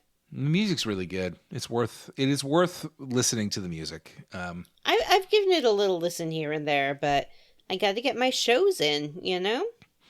Yeah, I mean, I played a bunch of this chunker while I was editing last weekend, so I had two headphones and I could barely hear it. But anyway, we also kind of skipped over this brain dungeon because it is fucking wild, and as I said before, like you're kind of zapping around between areas. There's sideways houses and stuff that you have to clamber through, and my favorite part, where you just kind of jump onto the back of a random flying whale with crystals poking out of its head. I wouldn't call it random, and I wouldn't call it a whale. I would call it Sin from Final Fantasy X. The crystals poking it out of its head are obviously Zanarkand. It is, rendered a little bit differently than it is in FF10, but this is clearly Sin. You are riding his back, and you are on your way to a blitzball tournament on that big ol' whale we call Sin. I mean, I would say that I would definitely say that maybe Arya is dreaming of her playthrough of Final Fantasy X, and that's why Sin appears in her. You know, she's played it, she loves it, and that's why Sin appears in her dreams. Now, this game did come out a year before Final Fantasy X, so maybe it's an you're Easter wrong. egg. Maybe Sin is a ripoff how... of Grandia 2. No, this is like in Monkey Island 3, you come across that skeleton that has the button that says, "Ask me about Grim Fandango." It's like a pre-Easter egg. From a different company. Yeah. Released on a different platform. Yeah. Okay. Anyway, anyway, we fight the Eye of Valmar. It is a big eye. Is that right, Vanessa? Kind of. What's it look like? It's a big eye. It has like 4 little stalk eyes that hang off it.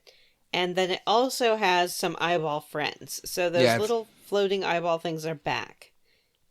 Doing their horrible Delta attack. I was trying to use Jim's suggestion here of just attacking the main part of the body, and I kept getting fucked up by this Delta attack. It was really frustrating.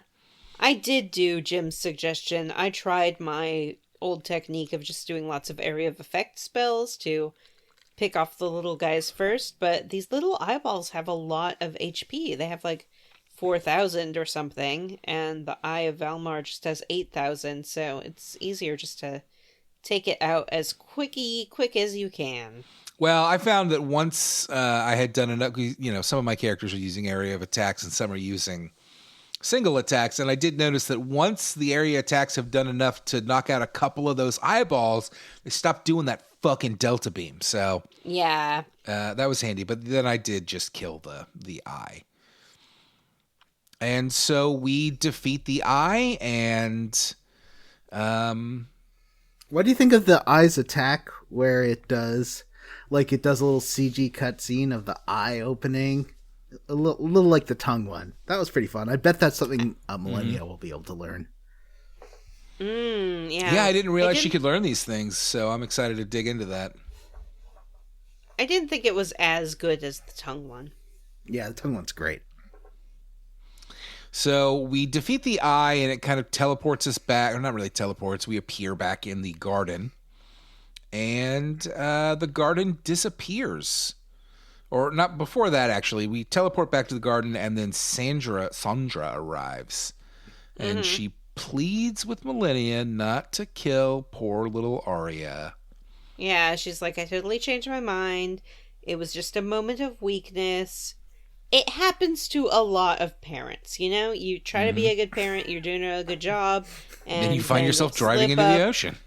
No, you just slip up and be like, I hate you. I wish you hadn't been born. You ruined my life.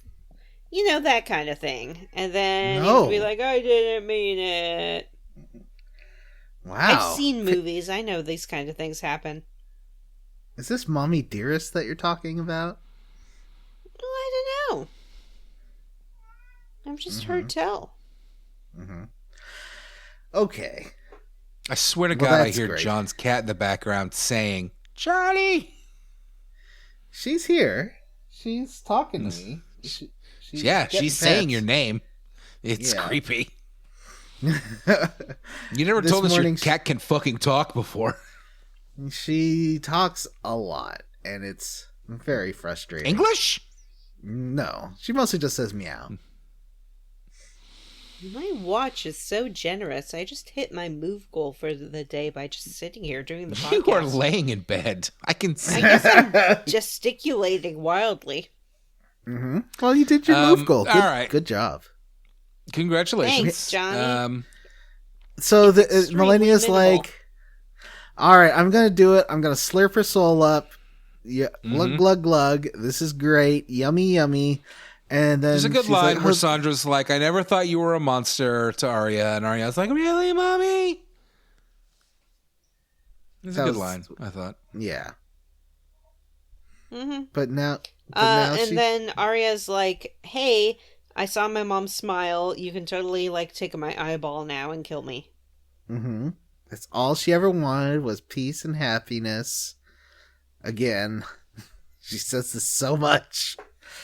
And then, so Millennia does it. She slurps her up, and now the child is comatose, non-responsive. Mm-hmm. And the mom's like, that's it, huh? And she's like, well, yes, but there is this flower. Millennia's like, there is this flower if you look over here. And if you make this entire garden bloom, which isn't going to happen, she might come back. Maybe. Yeah. Well, she says Seems the like- flower is Arya's heart because her heart had nowhere else to go or something like that. Yeah. Yep. You're right. It seemed to me like she was giving this mother like an impossible task to keep her mind off of the fact that her daughter is dead. No, Maybe. I think that she has some power and did a good thing because Millennia is not 100% evil. She has Elena in her and I guess has some power to, like, not completely destroy a soul or something. Do you think it's the Elena in her that's doing this? Yeah. That's probably right. Matt that's my thinks she's guess. good deep down inside, and he can change her. Yeah, Yeah, I can fix her. Mhm. So then Selena She does tell Ryudo that she was lying about it, right? She's like, no, that was bullshit. Yeah, Well, but then Ryudo doesn't believe her. Yeah, I don't think she was lying. I think she's secretly good. It's like, you know how Spike turns good after he gets his soul back in one of the later seasons of Buffy? Don't they always Yeah. turn good when they get their soul back? Isn't that how that Yeah. works? Well, some people know, because, like, Darla got her soul back, and she still wasn't that great. I don't know who Darla is. Yeah, that's because you didn't watch Angel. Well, I didn't because it was bad. It's not true, actually. I watched more Angel than I ever wanted to, but I didn't retain I any of it. remember. Because Anyway. Christine liked it. Sorry, bleep out her name. Bleep out Okay. all of that. Also, Just it's not 2 her name. minutes of bleep. I will cut that. Anyway, yes. We head back to town. Selena's like, cool, we did it. Well, she's also Guess like, I don't have to Ryudo, burn this village down. I'll remember what a dick you were later. This is gonna come back, and he's like, Yeah, it whatever. is. Like, Well, Ryudo also shoots off at the mouth at her constantly. He's like, by the way, fuck you, I'm an atheist, which is... yeah. I mean, not that he's wrong or that he shouldn't Yeah, believe he's what a he jackass. wants, but like you live in a theocracy and you are going to get yourself and your friends killed. Mm-hmm. If you didn't have plot armor, which you do. And so He's a we geohound. tell off Celine and then leave for St. Heim. Which would be such a Yay. good stopping point for this chunker.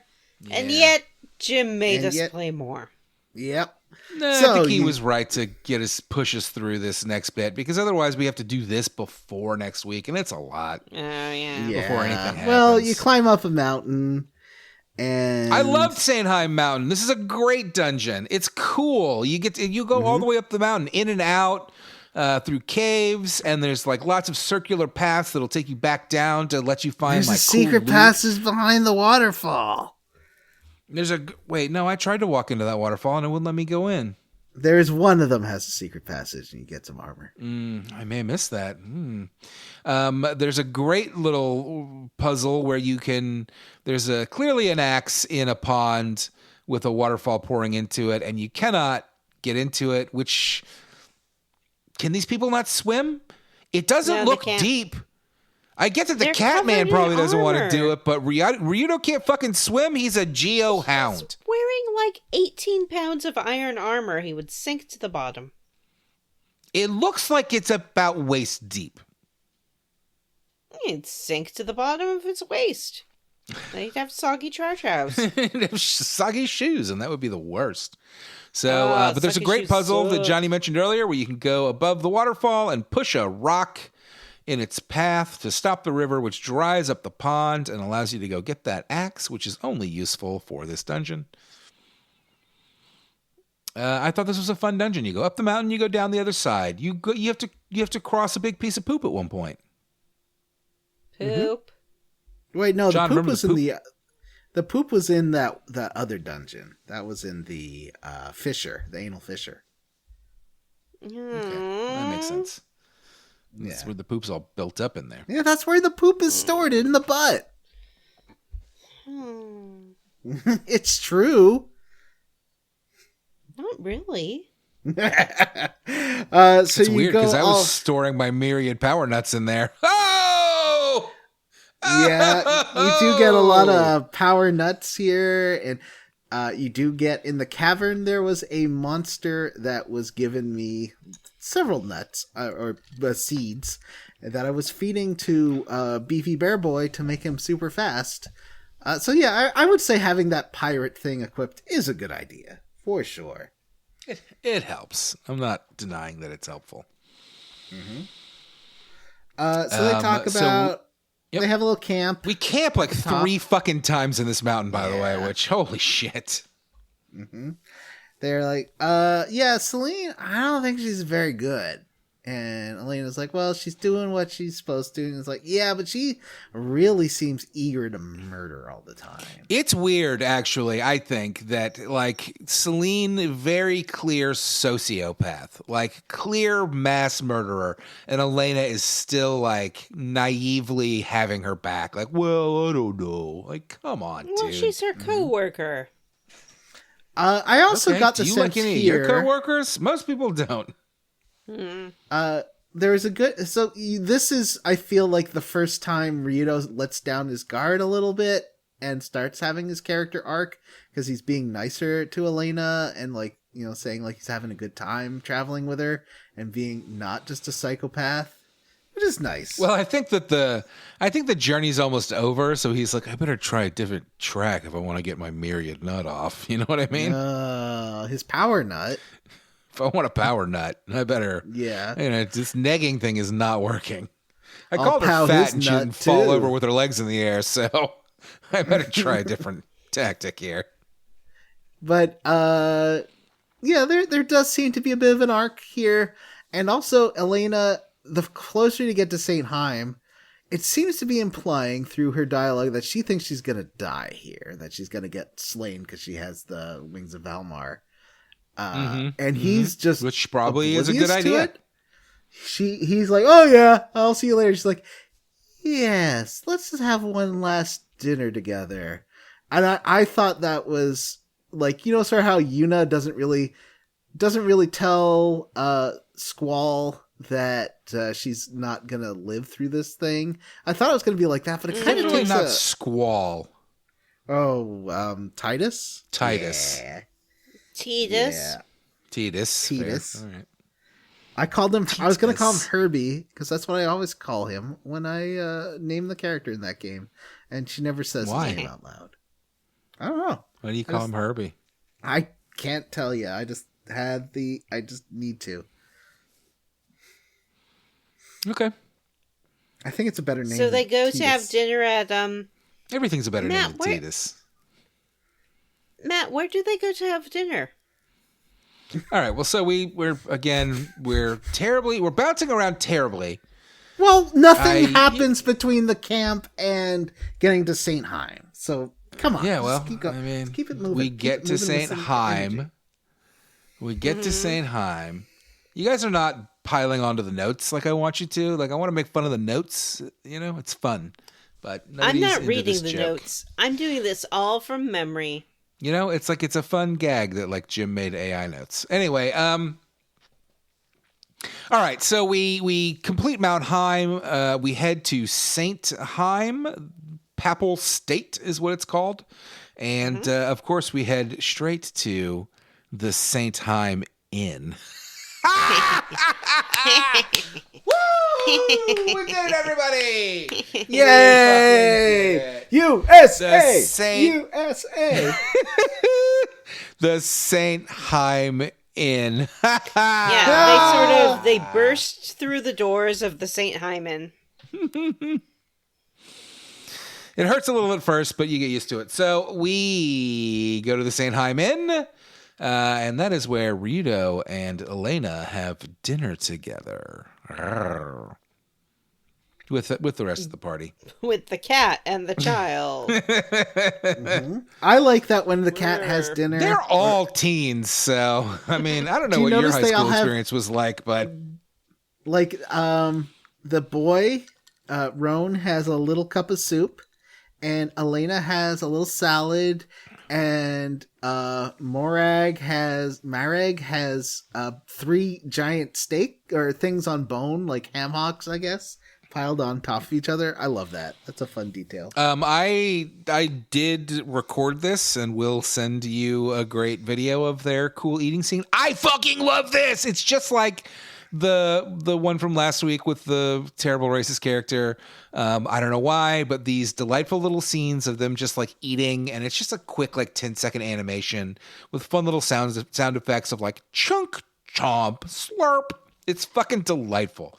I fucking love the way this game looks. It's so good. So they're having their nice meal when a attendant from the why? Wow, that was a major stumble. Did you hear that? An attendant from the cathedral bursts through. Oh yeah, the St. Hyman, and he does says, burst right into the Heim Inn. And yeah, what does he tell us? He says, Elena, you have to come right away to meet Pope Sarah. And she's like, basically, she gets a phone call from her boss. You know what I mean? Yeah. I'm turning from the road and I don't want to go. And they're like, no, you have to go right now. So that's fair, Elena actually. goes, That's fair. Like, take a bath first. Yeah. When you travel for work and you check in at night, you don't go straight into the office. You go to your hotel. You get settled in. So, she goes up to the cathedral, and then Ryudo and pals are like, well, we're going too. And they go tromping on up there. Once they get there, basically they say, yeah, the Pope will talk to Ryudo, but not to Child or Kitty Cat. So Child and Kitty Cat go to the library to have a great time. Well, Ryudo goes to talk to the Pope. So we head into the cathedral. We get a cutscene with the Pope himself, who's a He total... has got hard dad energy. Like, strong dad energy. Big dad vibes. Big dad total vibes. Johnny Pope friend. Oh, for sure. His portrait is such stern dad face. It's kind of uncomfortable, to be honest with you. Like, holy shit, dude. He's a big, round, religious dad. And he seems to be aware that Elena is possessed by Valmar. But he doesn't want to kill her or purify her. Mm-hmm. He's like, well, I don't know how much I can do, but if you go and get the Grandia saber... Whoa. Maybe we can do something about it. That's a stupid name. Grandia saber is the saber of their god Grana. Mm-hmm. And Grannis. Is still injured or sleeping. It's not really clear. He's still healing from his injuries, is what the Pope tells us. So he cannot act. Battle with Valmar. Unlike Valmar, who fucking died, but is just fine. Seems to be Valmar's fine. pulling himself together. Grannis can't do it. No. So, I think he's lazy. I think that their god is a slacker. I think Grannis probably feels really bad about killing Valmar because, it's his brother or whatever. Do you kind of suspect that maybe... Man. Mm-hmm. Listen to this, Matt. Two brothers in conflict? Do you see any parallels with our protagonist and the divine struggle of the gods? Oh my god, Ryudo is Grannis. Whoa, we just solved the game again. We solved the game again! Do you kind of suspect that maybe, like, the things that these people believe is twisted and wrong. Like, what if Valmar's the good guy? What if Valmar's a good guy? Just because Valmar possesses people and eats their souls, but maybe he has no choice if he wants to go defeat Granis. I love that these games are always like, it's like they take this, like, you can tell that to some degree these writers take this like hardline stance against like these churches, which are a stand-in for, like, in a way, metaphors for the real world and real churches. But then because they're fantasy video games, also, it is all true typically. And actually, God really did kill the devil. And boy, you better fucking get right. You better get right with Granis, motherfucker. Yeah. Like, Ryudo's a fucking atheist in a world where God exists. Oh, no! Yeah, and he sees magic and, like, proof of divine power all the time, but... I don't know if the magic is proof of divine he doesn't believe in God. He says he doesn't like God. Oh, you're right. You're not wrong. You're absolutely right. He does say he hates God, not that he doesn't believe in him. So I guess he's not an atheist. He's a Satanist. Yeah. So, Pope Innocente, Zara Innocente, or whatever his full name is, he asks Ryudo to... It's Zara. I thought it was Zora, like the fucking fish people from Zelda, which I thought was really funny. He asks Ryudo to go get the Granite Saber and also to take Elena with him to go get it. Get this possessed motherfucker out of my town, which I don't think he's wrong. He says that he's going to have to think about it and sleep on it. He goes and gets his pals who are in the library reading up, and you can sort of read some lore books in there if you want to. Oh, boy. I accidentally read one, and I was so mad at myself. I don't fucking care. I read all of them, even though Marek was like, no, we gotta go get food. I'm like, yeah, but, I'll read all these books. Yeah. Also, Marek, you were just eating. They go from one meal to another like that. Like, they're eating a meal. They get interrupted, but, like, I sat there and watched Marek eat, like, 10 fucking turkey legs. My cat is like that, too, though. He asks for a lot more meals than he probably needs. So we go to have a little napsy. But while we're napping in the night, we see, like, a priest, and he's trying to do some divination. And then he freaks out because Valmar is in the cathedral. Everyone's running around talking about how Valmar's here. Ryudo goes to see what's going on. And it's just Millennia. And she's, like, hanging out. And she's like, hey, what's up? It's me, Millennia.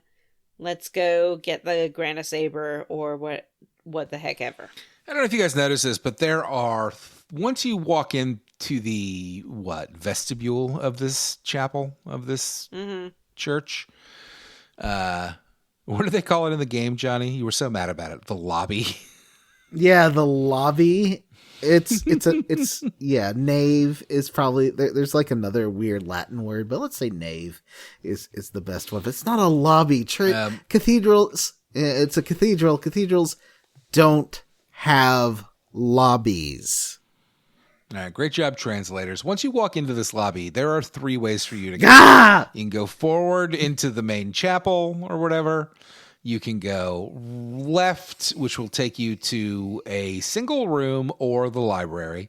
And you can go right into an empty room with a really conspicuous, like, point in the middle of it. And when Millennia gets free... you've been to everywhere else. You have to go to this spot on the right, and she's just standing in this one spot that legitimately looks like it was built for her to fly in and stand there and, like, vamp at you. Yeah. And be like, Ryudo, I really want to have sex with you. Yep. And so Ryudo decides, he's going to do it. He's going to go get the Granite Saber. The Pope says that it rests with the Legion of Darkness, but does not know anything else about it. He's useless. Yeah, so your party goes back to St. Hyman, and Roan is like, yeah, maybe we should go to Sirim Kingdom, where I'm from, because reasons. That's what I think we should do. We also are told by the Pope as we leave that we'll have to confront that Ryudo will have to confront his past, or that the answer lies in his past or something. So clearly it's going to have something to do with his brother. There also is a great scene, which I can't remember where it is. Is it back in the town before we even get here? Is it when we get here where I think it must be back in the town where Elena goes to sleep and Millennia wakes up and is like, "Oh, Elena, I know all about you, and I'm going to do a prank." And she walks over to the mirror, and I was really excited about what she was going to do. But when Elena wakes up in the morning, she finds, I think, just a note left on the counter that says, like, "I know that you have the hots for Ryudo." And that's it. I don't remember that at all. Oh, really? Come on. Yeah. I really thought she was going to, like, take out the lipstick and, like, write across the mirror, like, "You want to fuck Ryudo." And instead it's just this, like, demure, like, "I know you have a crush on him." Come on. Well, so does she. So How? La-di-da. Does she just have bad taste? He sucks. Has she never met another man? Is this the first man she's met? She could do better. It might be, actually, because I think she's she's a new baby. Because she was just born from Elena when Elena got possessed. So Ryudo was the first man she met. I mean, Johnny, lots of women have bad taste in men. I mean, that's how you got married. Oh. Can you fucking believe that? You don't get to tuck and do my joke over my joke, sir. Got that. Got your joke. My joke stays. Fine. Yeah, look at Matt. He's been married. Oh, jeez. I am a real piece of shit, though. No. Well, just because I denigrate women every chance I get, it's not like I do anything bad. Yeah, and I you're love just tariffs. like Ryudo. You're Ryudo IRL. So, we'll I'm be a heading geohound. off to the Rao Hills, and Though, that's the to end be of the fair, chunker. My designation is not geohound. They call me an earth dog. All right, well, I thought that would get a laugh, but instead, crickets. That's Next the end of the time chunker. Next time we'll defeat the body of Valmar. Whoa. Oh, Ooh. yeah. Yeah. I think Celine's Beat that gonna, body up. or maybe Celine and Oro are gonna assassinate the Pope. That's my prediction for what's gonna happen in this game. What the heck? Celine or who? Oh, Wow. Oro. Yeah. We didn't even mention Oro's- Oro. Yeah. Vizier. He did seem He's kind a of cardinal. vizier. This is a Pope situation. Right, you're right. Matt's Sorry, been sir. claiming that the Pope will be the big villain since day I one mean- with this game. He's a big Oh, for sure. dreamboat. He is sending Elena out unencumbered, by the way. Like, he's sending her out to slurp up more of these body parts. Like, if you think about it, he is definitely setting her up to become Valmar. If he was a good Pope, he would, do something about this. Kill her. I did go out on her, a date with a purify guy her. recently who looks like that Pope. So, obviously, that Pope is my type. I love blonde. And I won't hear any Pope, by the slander. way. Yeah. It's just weird to me. Like, I've never seen a Pope in my life that didn't have white hair. I've This never seen dude a is big blonde. bear Pope. He looks like he is fucking mid-30s, this Pope. And loves to make Well, out. yeah, because they're all frail old men, not beefy bears. Yeah, he's young Pope. Young Pope? He's Ethan Hawke? Was that it? I Ralph can't Fiennes? remember. Was that like a Showtime show or something? Probably. Yes. There was a show called Young Pope. People went shut up about it for like 1 year and then it disappeared forever. Yeah, and then it just Yeah. vanished. All right, so, Matt, what are you squarely against? Oh, I have a thing I have something. I am squarely against, It is a small thing in what is otherwise a game. I've had a few complaints, but I'm really enjoying this game. But one thing that bugs me, that I'm squarely against for this particular chunker, is that these towns are loaded with NPCs and buildings, which are legitimately beautifully rendered. Like, each house is individual.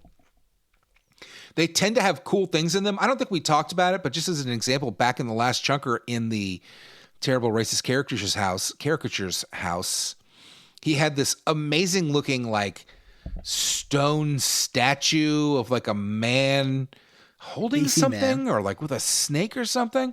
Yeah. He was beefy. And it was what I remember. it was awesome. And like, it's not something that was like reused over and over again. Like, it was specifically designed just for this guy's house. And lots of the locations in this game have that. A lot of the homes, the buildings, you can go to the inns, the shops. The city from the last chunker had a library. It had a bakery that was just there. There was nothing to that bakery other than a bakery. There are all sorts of amazing things like that and they look fucking incredible, legitimately. And again, I know that this is like HD upscaled or whatever, but it's so sharp and pretty, and they are all fucking empty.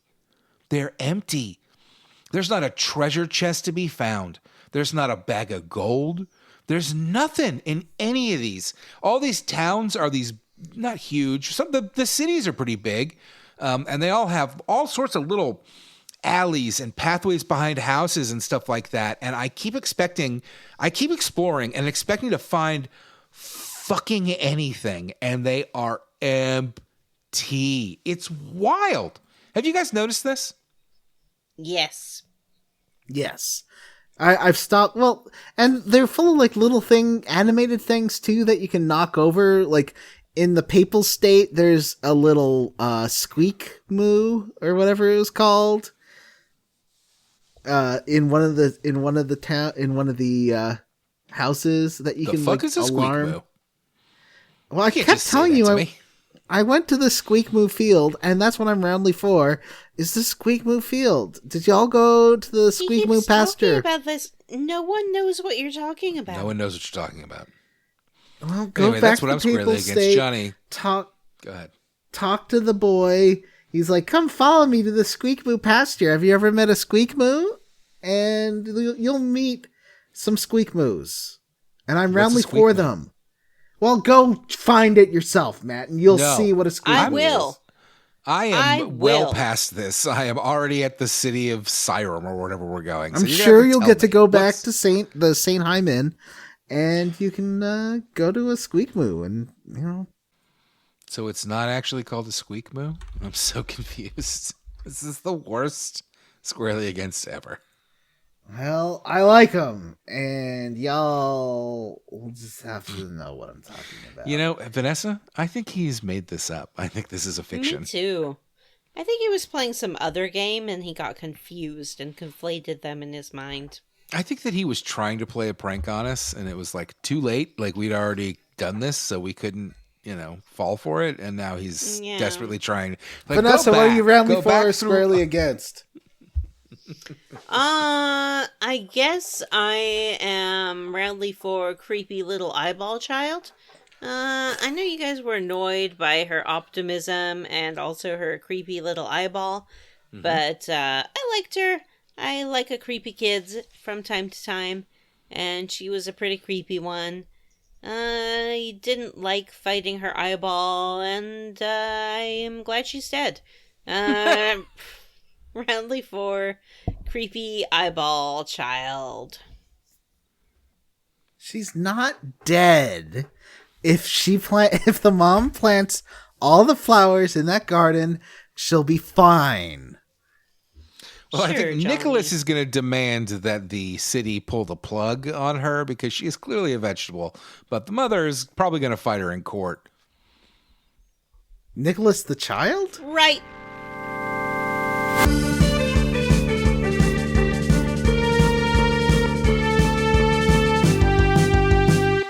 So that's it for the quest log. Now is the time on the show for level ups. Do boop boop boop boop boop boop boop boop.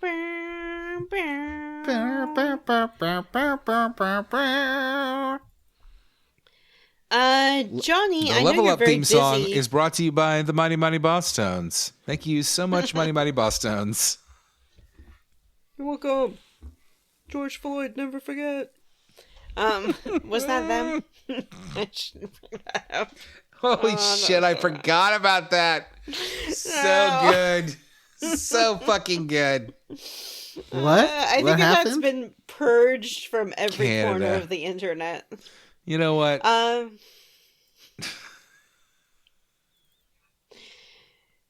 So, Johnny, I know you're busy trying to come up with your imaginary creatures, but why don't you tell us about fixing the Xbox? Let me find the moo thing, or else. Oh, they were called Vanessa, I squeak think you should bars. start us off. I think they're they're Because- called a squeak ball. It's my fault. I thought they were called squeak moos. I was wrong. Oh, Hold on a shit. second. Yeah, let me just show you. 1 second. 1 moment, please. It's almost there. I'm copying it. Oh, wow. Yeah, I didn't notice that third eye. That's just growing out there, huh? All right, there you go. There's a squeak ball. This looks like it was hastily slapped together in Photoshop. This is AI, yeah. Yeah. Yeah, this does look like AI. Look at the hands on Ryudo. You can tell that this is something that Johnny just ran through Grok. Yeah. Oh, there's a woman in the back. She has 3 arms. Squeak ball. It's a fucking stupid name for something. All right, so I leveled up by fixing a broken Xbox. It was broken because it wouldn't turn on. Oh, you fixed it. I fixed it by having other Xboxes. I took the working DVD drive out of that Xbox and then put it into a different Xbox. And now because that Xbox had a broken DVD drive, and now I have an Xbox that turns on, doesn't have a super loud fan, and has a working DVD drive. I will have to replace the capacitors on it this summer because that is a design flaw with the Xbox where those capacitors will start leaking and breaking, and that's probably what went wrong with the last one. So, yeah, I'm that. Did you have to solder? No, not this time. It was just screws. I had to get a Torx screw set to fix it. So I did do that. But I'm excited. I feel like I will have to solder to replace those caps, though. Yes, I will. Yes. That's Very cool. I'm glad that you fixed it. That's amazing. Yeah, I felt very strong and like a very powerful man doing that. So, yeah. Matt, how did you level up? You have waffles written here. Did you not want to talk about waffles? I thought I replaced that with Xbox. No, don't worry about it. It says Waffles Xbox. Oh. I guess it'll be a short one for me as well. I have not been up to much. I'm rewatching the first season of Severance because I want to watch season 2, and I couldn't really remember anything that had happened. And it is, you know this. It's fucking amazing. Someone keeps adding waffles to my level up. I think it's Vanessa. Because her name's showing up on the document. I watched the first half, not the entire thing, but I watched the first half of the Devil May Cry anime that was released on Netflix, and you know what? That thing is pretty fucking fun. It is dumb and silly, and it has really good animation and action, and manages to make Dante into a likable character. And I am really enjoying it. So if you like kind of stupid anime, like that's a fun time. And finally, I had I had a kind of a fun weekend where I watched a bunch of really bad movies, like Street Fighter, the movie, and Mortal Kombat, the movie, which is actually good. But I did something I've mentioned on the show before. I did, with my son, finally watch all of Mortal Kombat Annihilation. The sequel so bad, I've started it several times and never been able to make it more than about 15 minutes in. It is So you get to fucking see garbage. Johnny Cage die, and then you stop it. Pretty much. I mean, that first 20 or so minutes of that movie is so fucking bad. It's wild. I have a memory, because I saw that in theaters, of Jax punching through walls in a prison. That's like the one vivid memory I have of that. Yeah. Something like that. Jax is definitely in it, and he does punch walls. We were watching Mortal Kombat, right? And I had been meaning to watch that with my son for a while because I think it's borderline. Like, it's a movie you kind of like. It's pretty flawed, but like, it's a fun time. So we watched Mortal Kombat, and I made the mistake of mentioning to him that there is a direct sequel that picks up right after the first movie ends. That is so bad I've never been able to sit through it. And he immediately was like, well, we have to watch it. It has been on HBO for a long fucking time, but this weekend, for whatever reason, it was not. So I ended up renting it for $4 and was legitimately shocked. We made it about 20 minutes in, and he was like, this is terrible. I don't want to watch it anymore. And then we booped around for a little while trying to find something else to watch, and he was like, you know what? Let's just finish that stupid Mortal Kombat movie. So we did. And I will say, it doesn't necessarily get better. Maybe you just get acclimated to the badness. It is fucking crazy bad. With lots of really fun, stupid things, like how Scorpion and Sub-Zero show up for 5 minutes about a half hour into the movie and then never come back and are never mentioned again. Or when Nightwolf shows up and he's a werewolf and it's the worst CGI you can imagine, until he turns into a man who then gives Liu Kang 3 challenges that he must complete if he's going to defeat Shao Kahn. And Liu Kang completes 1 and then meets a girl and leaves. Just never fucking mentioned again that he had to do 2 more challenges. It's fine. It's not a problem. He defeats Shao Kahn in the end, so I guess not a big deal. Wildly bad movie, but it was a good time to watch. So yeah, that's it. I haven't really done much else. That's how I leveled up. Vanessa, what about you? Well, sometimes this period of the year, like February, March, April, can be seen as a little bit of a dead zone for your box office boffo. But occasionally, the movie of the summer comes early in the spring. And you saw the Minecraft movie? Yeah, it just starts blowing up. It's the movie everyone's talking about. It is getting people back to the theaters. Finally. It might be, maybe we'll look at it for awards season. The Academy likes to recognize very popular things sometimes. But of course went to go see America's favorite film, The Ballad of Wallace Island. That's not a real movie. This movie is, of course... Oh, is that the new Wes Anderson movie? I didn't think that was out yet. You know what? It is not by Wes Anderson. It was directed by James Griffiths, and it is co-written by Tom Basden, and, Those names sound British. And my number one celebrity crush, Tim Key. Tom Basden and Tim Key also co-star in this film, The Ballad of Wallace Island. Last time I saw Tim Key, he was wearing a pigeon suit for some reason. Yeah, he does in this film too. Okay. No explanation. Just straight up pigeon suit. I think that's just what he wears. I went to go see this film with my friend Julie. I believe that Julie, who is a little bit younger than I am, was the youngest person in the theater. The other people seeing it were a British couple in their 70s, and two American men also in their 70s, as far as I could tell. So what you're saying is that you are in your 70s. Culturally, perhaps I am.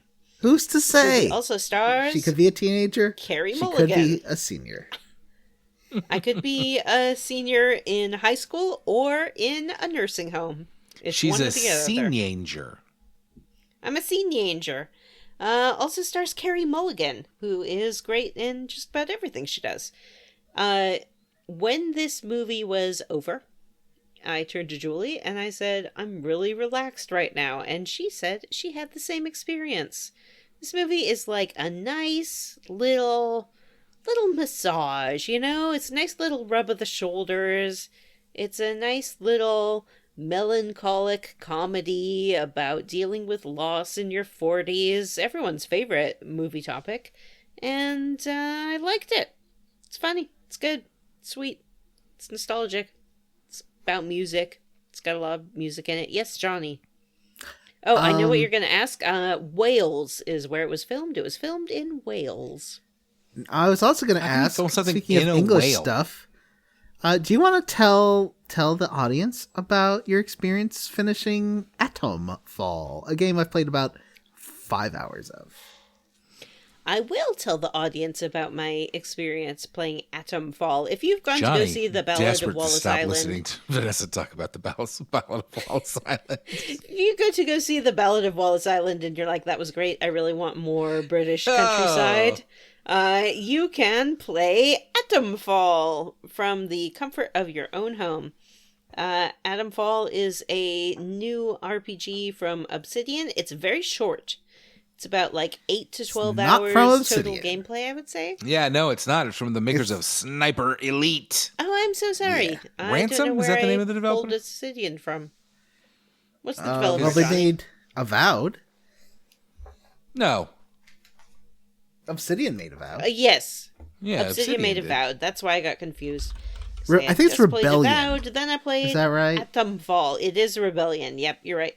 You played Avowed 3 fucking times. Twice. Thank you very much. Atomfall takes place Thrice. in northern England in the 60s. It is in a little quarantine zone after some sort of potentially nuclear event. They say it was a melted down nuclear power plant, but that does not seem to be the case. It was based you on wake up- the real wind-scale nuclear power facility where there was a real nuclear accident. Like, I think the first nuclear accident, right? Yeah. Like, Yeah, they refer to wind scale and things like that, but this is, something different kind of unfurls. You basically wake up a nameless amnesiac protagonist in a very classic RPG style, and you have to kind of wander around. Your goal is to get out of this quarantine zone, and there are many different people that you can interact with to try to achieve your goal. I think there's about 6 to 8 endings, depending on how you calculate things. It plays more like a survival sim than anything else. Like, the combat is pretty tricky. If you don't take on people one at a time, you're going to be scrounging a lot. Bullets are really limited. You have some melee options. Healing items and things like that are limited. You have a very limited inventory. So it's really kind of about this feeling of trying to survive. Well, you meet a whole bunch of different people, different factions with different agendas, and try to figure out your best bet at getting out of this quarantine zone. Yes, Johnny?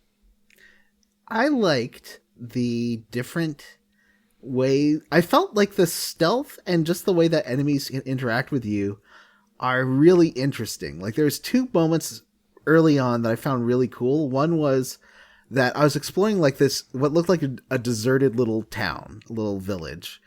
And there's lots of traps everywhere, and I was avoiding the traps. But then I just ran through a tripwire and set off an explosion, and suddenly people came out of every house around. And they heard it, so they didn't see me.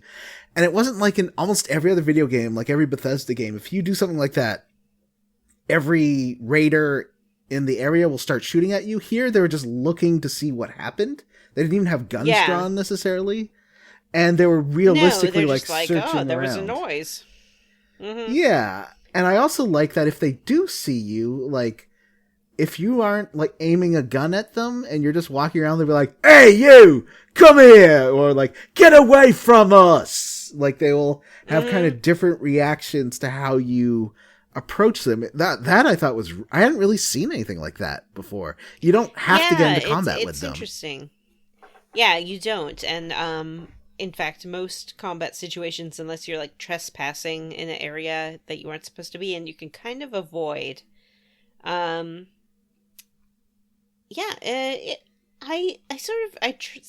it, I bounced off it, I ran into this bug, which I think has been patched now, where the volume would just cut out for no reason. Right. And the only way I could fix it was like changing the frequency of the autosaves. It was very odd. But it is on Game Pass, so if you have Game Pass, I think it's worth playing. But yeah, I got back into it, and it has a fun sort of mystery to unfurl, which I enjoyed. And there was, I was just gonna say that I think I wound up with the ending that most suited my particular inclinations, so I was happy with that.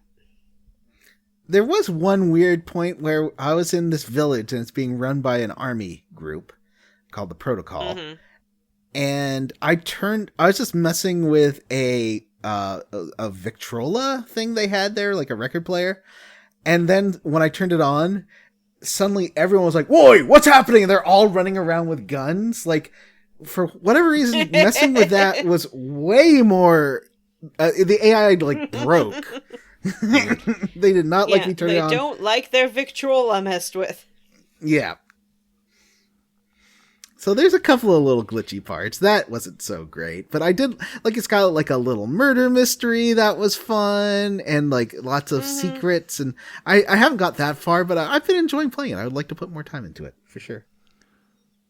Yeah, I think it's worth finishing up. Towards the end, I was feeling a little bit wary of it, but overall, it was enjoyable, and certainly, if you're a Game Pass member, it is worth your time. So you're more of an avowed girly, right? I'm more of an avowed girly, but I'll dabble in Adamfall. But of course, what I really enjoy is The Ballad of Wallace Island in select theaters, playing now. It's the number 15 movie in America, and only going to climb in the charts, surely. Release a movie called The Ballad of something. It's just never gonna be successful. No one wants to see a movie called The Ballad of blankety blank, like Buster Scruggs or anything. No one's gonna watch them. This movie it's going for that one slot. You know, every year or so, there'll be a British movie like your Billy Elliot's or Once or something along those lines that kind of it's British, it has a musical bent to it, and it will be a little bit of a critical darling and maybe pick up a comedy award at the Golden Globes, BAFTA. And, you know, it will just like make back its very limited budget and how many Taskmaster into a West End musical. How many Taskmaster members were there? One. I know it's not exactly the same, but I don't think that Talladega Nights: The Ballad of Ricky Bobby did poorly in theaters. Yeah. And it's called Ballad, so you know that it's about folk rock music. And what about the Ballad of Buster Scruggs? I already said that was a that. Netflix release, so yeah. And what about the Ballad of Jack and Rose with Daniel All right, Day-Lewis? no, don't read off a list of movies named The Ballad.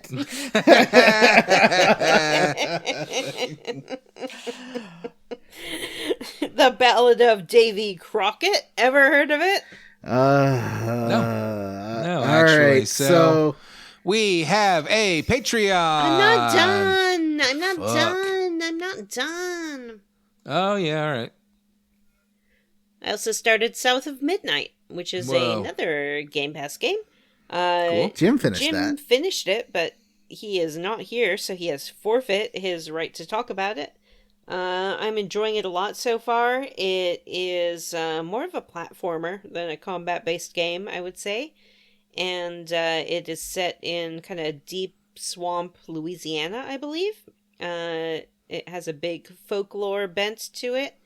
So if you're at all interested in that kind of Americana and Southern folklore stories, fables, it's good.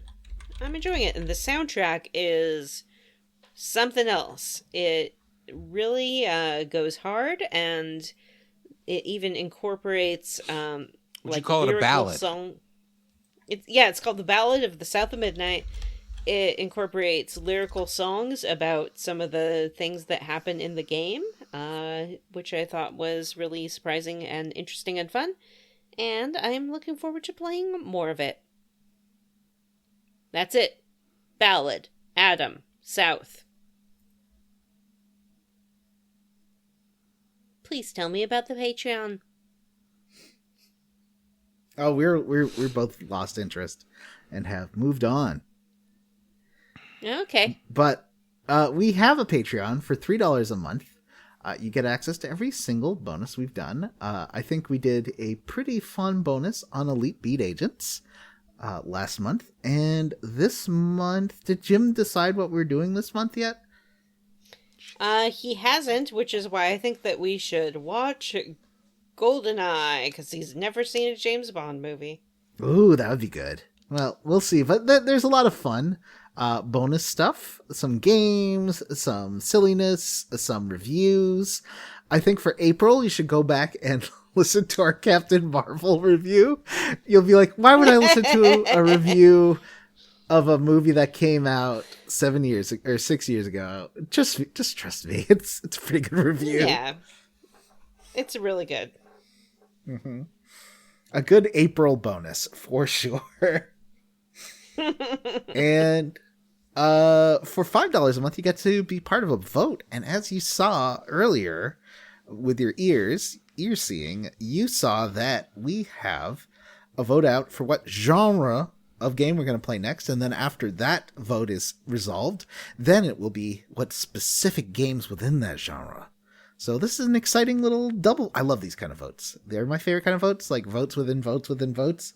I think they're fun, and you should be part of it. And right now, it's all so close. You and a friend could get Patreons and then swing the tide of what kind of game we're going to play. So think about that. Or you could get multiple Patreons. We don't mind. Just pay an extra $10 for every Patreon account you get. Like if you get an extra one, it'll be $15. And then if you get 2 more voting ones, the next one's going to be $25. So, it makes sense. But no matter what you pay, we like to thank every single listener who gives us to our Patreon eventually. It takes us a few episodes. Vanessa, why don't you start? I would love to. I'm going to read the names. Starting with Sexy Grandma's Retirement Home, Florian Jonas Kramer, AJL, Eric Pitkamini, Butts on Parade, Ooh, Andy Smith, Vanessa's Mom Loves a Squeak Bah, Rubber Bear, and Cyril the Wolf. I'd like to thank Amanda Pyers, Codab Games, Star Healer, Tracy, Chris Parsons, Hat Ben, the Ben with a Hat, Jake Dickerson, Saurus Keybump Blade, Eterol, and Respectable Name. And I'd like to thank Ward Childress, Gigantified Micro Space Hamster, Butcher Pete's Sharp Salami, Anthony Lerma, Amanda Douglas, Ballad of Wallace Island. Seattle Sounders will host Paris and Madrid in Club World Cup. For the Square Roots podcast, I'm Stim Stanks. I'm Sean Gonzalez, Johnny Five Alive, David Shook, Cameron Shoei, Ron, Yay! Sean Walsh, Samu Mitchell, Wishbone is gay, Tom, Doom Train, mostly rational person, Fei Fong Dong, William Westgard, and Talladega Nights, The Ballad of Ricky Bobby. Didn't they have Send us another an email. ballad movie?